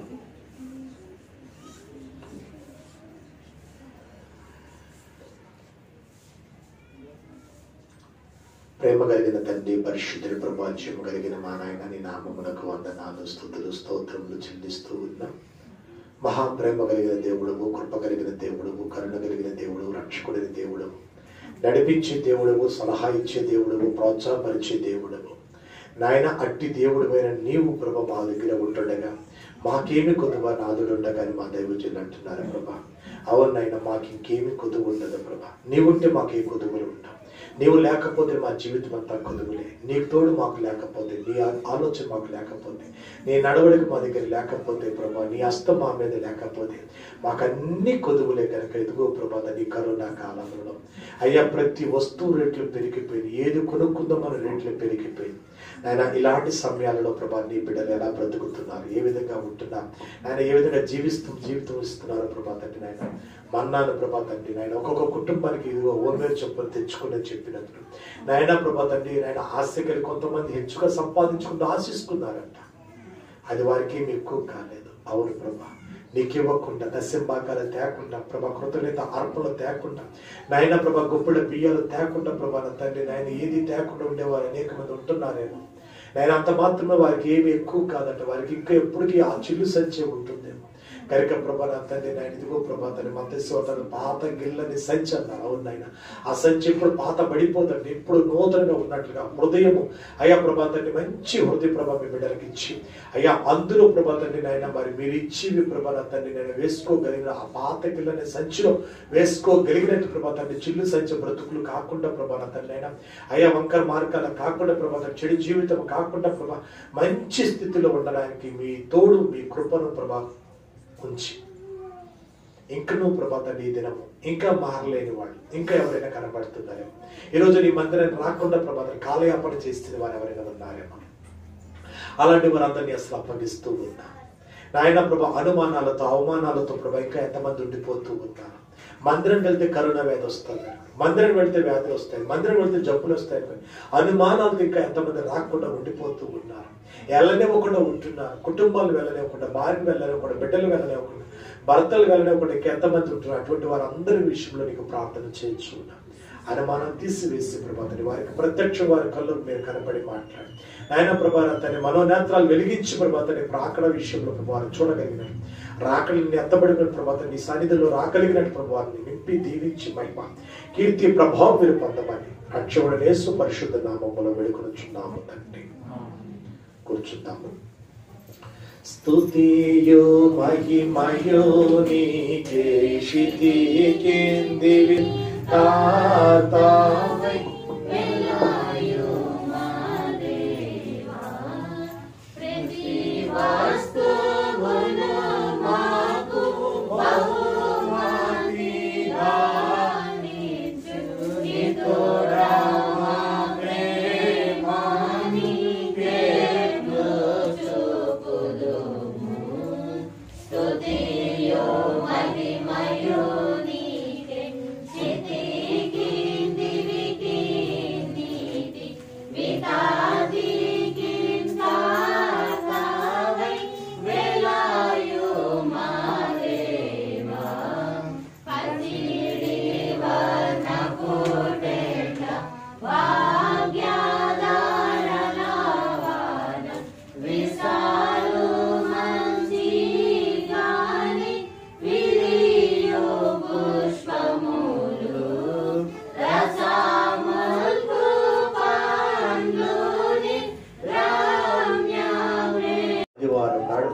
తీసుకొచ్చుకున్నందుకు మొదటి ఆరాధనలు మొదటి ఆదివారం నాడు ప్రభా మొదటి దీవెలతో ప్రభా మరి మీరు నడిపించినందుకు స్తోత్రం చెల్లించుకొనిచున్నాం తండ్రి. మరి ఇదిగోనైనా నీ బిడ్డలు తీసుకుని వచ్చిన అమూల్యమైన కానుకలను అర్పణలను ప్రభా మీరు అంగీకరించమని నాయన, ఇందులో ప్రభా తండ్రి ఎంత కష్టం ఉందో ప్రభా తండ్రి, ఎంత శ్రమ ఉందో నాయన, ఇదిగో ఇశ్రాయేలు పెట్టి చాకరిని బట్టి ప్రభా నిట్టూర్పులు విడిచినట్లుగా నాయన ఉదయకాలం మొదలుకొని సాయంకాలం వరకు కూడా ప్రభా తండ్రి నాయన ఎంతో పెట్టి చాకరి పనిచేసే బిడ్డలు ఆయన మేస్త్రి పని చేసేవాళ్ళు, టాపి పని చేసేవాళ్ళు, కోవా పని చేసుకునేవాళ్ళు, ఆయన మరి కాదుల్లో పని చేసుకునేవాళ్ళు, ఇళ్లలో పని చేసుకునేవాళ్ళు, ఎవరెవరు ప్రభాతండి ఎలాంటి పనులు చేసి అయ్యా ఆ సంపదలో నుంచి ప్రభాతండి తీసుకొచ్చుకున్న ఈ కానుకలు ప్రభా మీకు అర్పించినప్పుడు ఆ కానుక తగిన ప్రతి కానుక వారికి వారి కుటుంబములకు ప్రభా మీరు అనుగ్రహించమని జ్ఞాపకం చేస్తూ ఉన్నాం. మీరు నా నామములో గిన్నెడు చల్లిస్తే పరలోకం మీకు ప్రతిఫలం అన్నారు కనుక అంటే ప్రతి ఫలములతో ప్రభు వారి కుటుంబాలు నింపమని జ్ఞాపకం చేస్తున్నాం. ప్రతి వారిని నీ సేవలో వాడుకోమని, నీ కృపలో వాడుకోమని జ్ఞాపకం చేసుకుంటూ ఉన్నాం ప్రభా.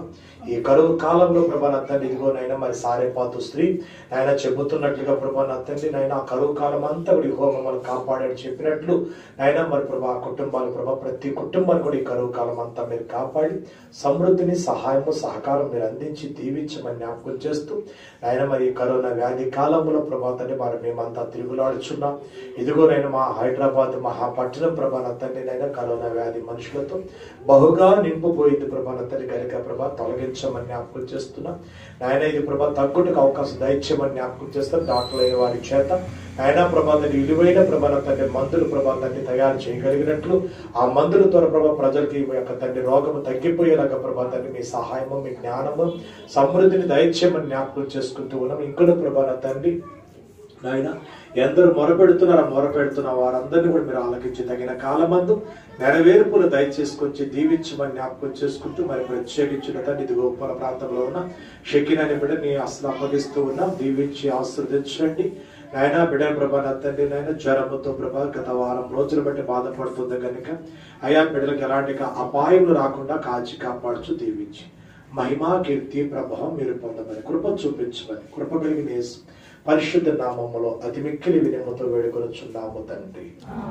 పరలోకమందున మా తండ్రి మీ నామం పరిశుద్ధ రాజ్యమొచ్చు మీ చిత్తము పరలోకమందున భూమి మాదిరాహారం ఇచ్చి మళ్ళీ అపరాధాలు చేయించిన క్షమించిన ప్రకారం మమ్మల్ని సోదరులనికి తేకాకని తప్పించము. రాజ్యము శక్తి మహిమ నియంత్రణలే నా తండ్రి. ప్రవేశక్తమే జయము అపవాదం ప్రవేశక్తమే ప్రవేశక్త హల్లెలూయా హల్లెలూయా హల్లెలూయా. స్తోత్రం స్తోత్రం స్తోత్రం. మన సృష్టికర్తైన తండ్రైన దేవుని యొక్క దీవెన మన రక్షణకర్తైన కుమారుడైన యేసుక్రీస్తు కృప ఆయన పరచున్న పరిశుద్ధాత్మ దేవుని ఆశీర్వాదము సహవాసము ఇప్పుడు ఎల్లప్పుడు మహిమ రాకడ పర్యంతం మనందరితో దీవించి మహిమ పొందును గాక.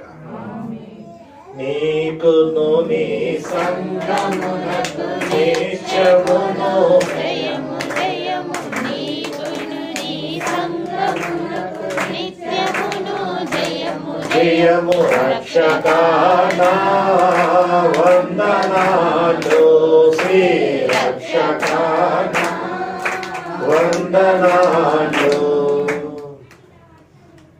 అందరికి మరణాత మరలా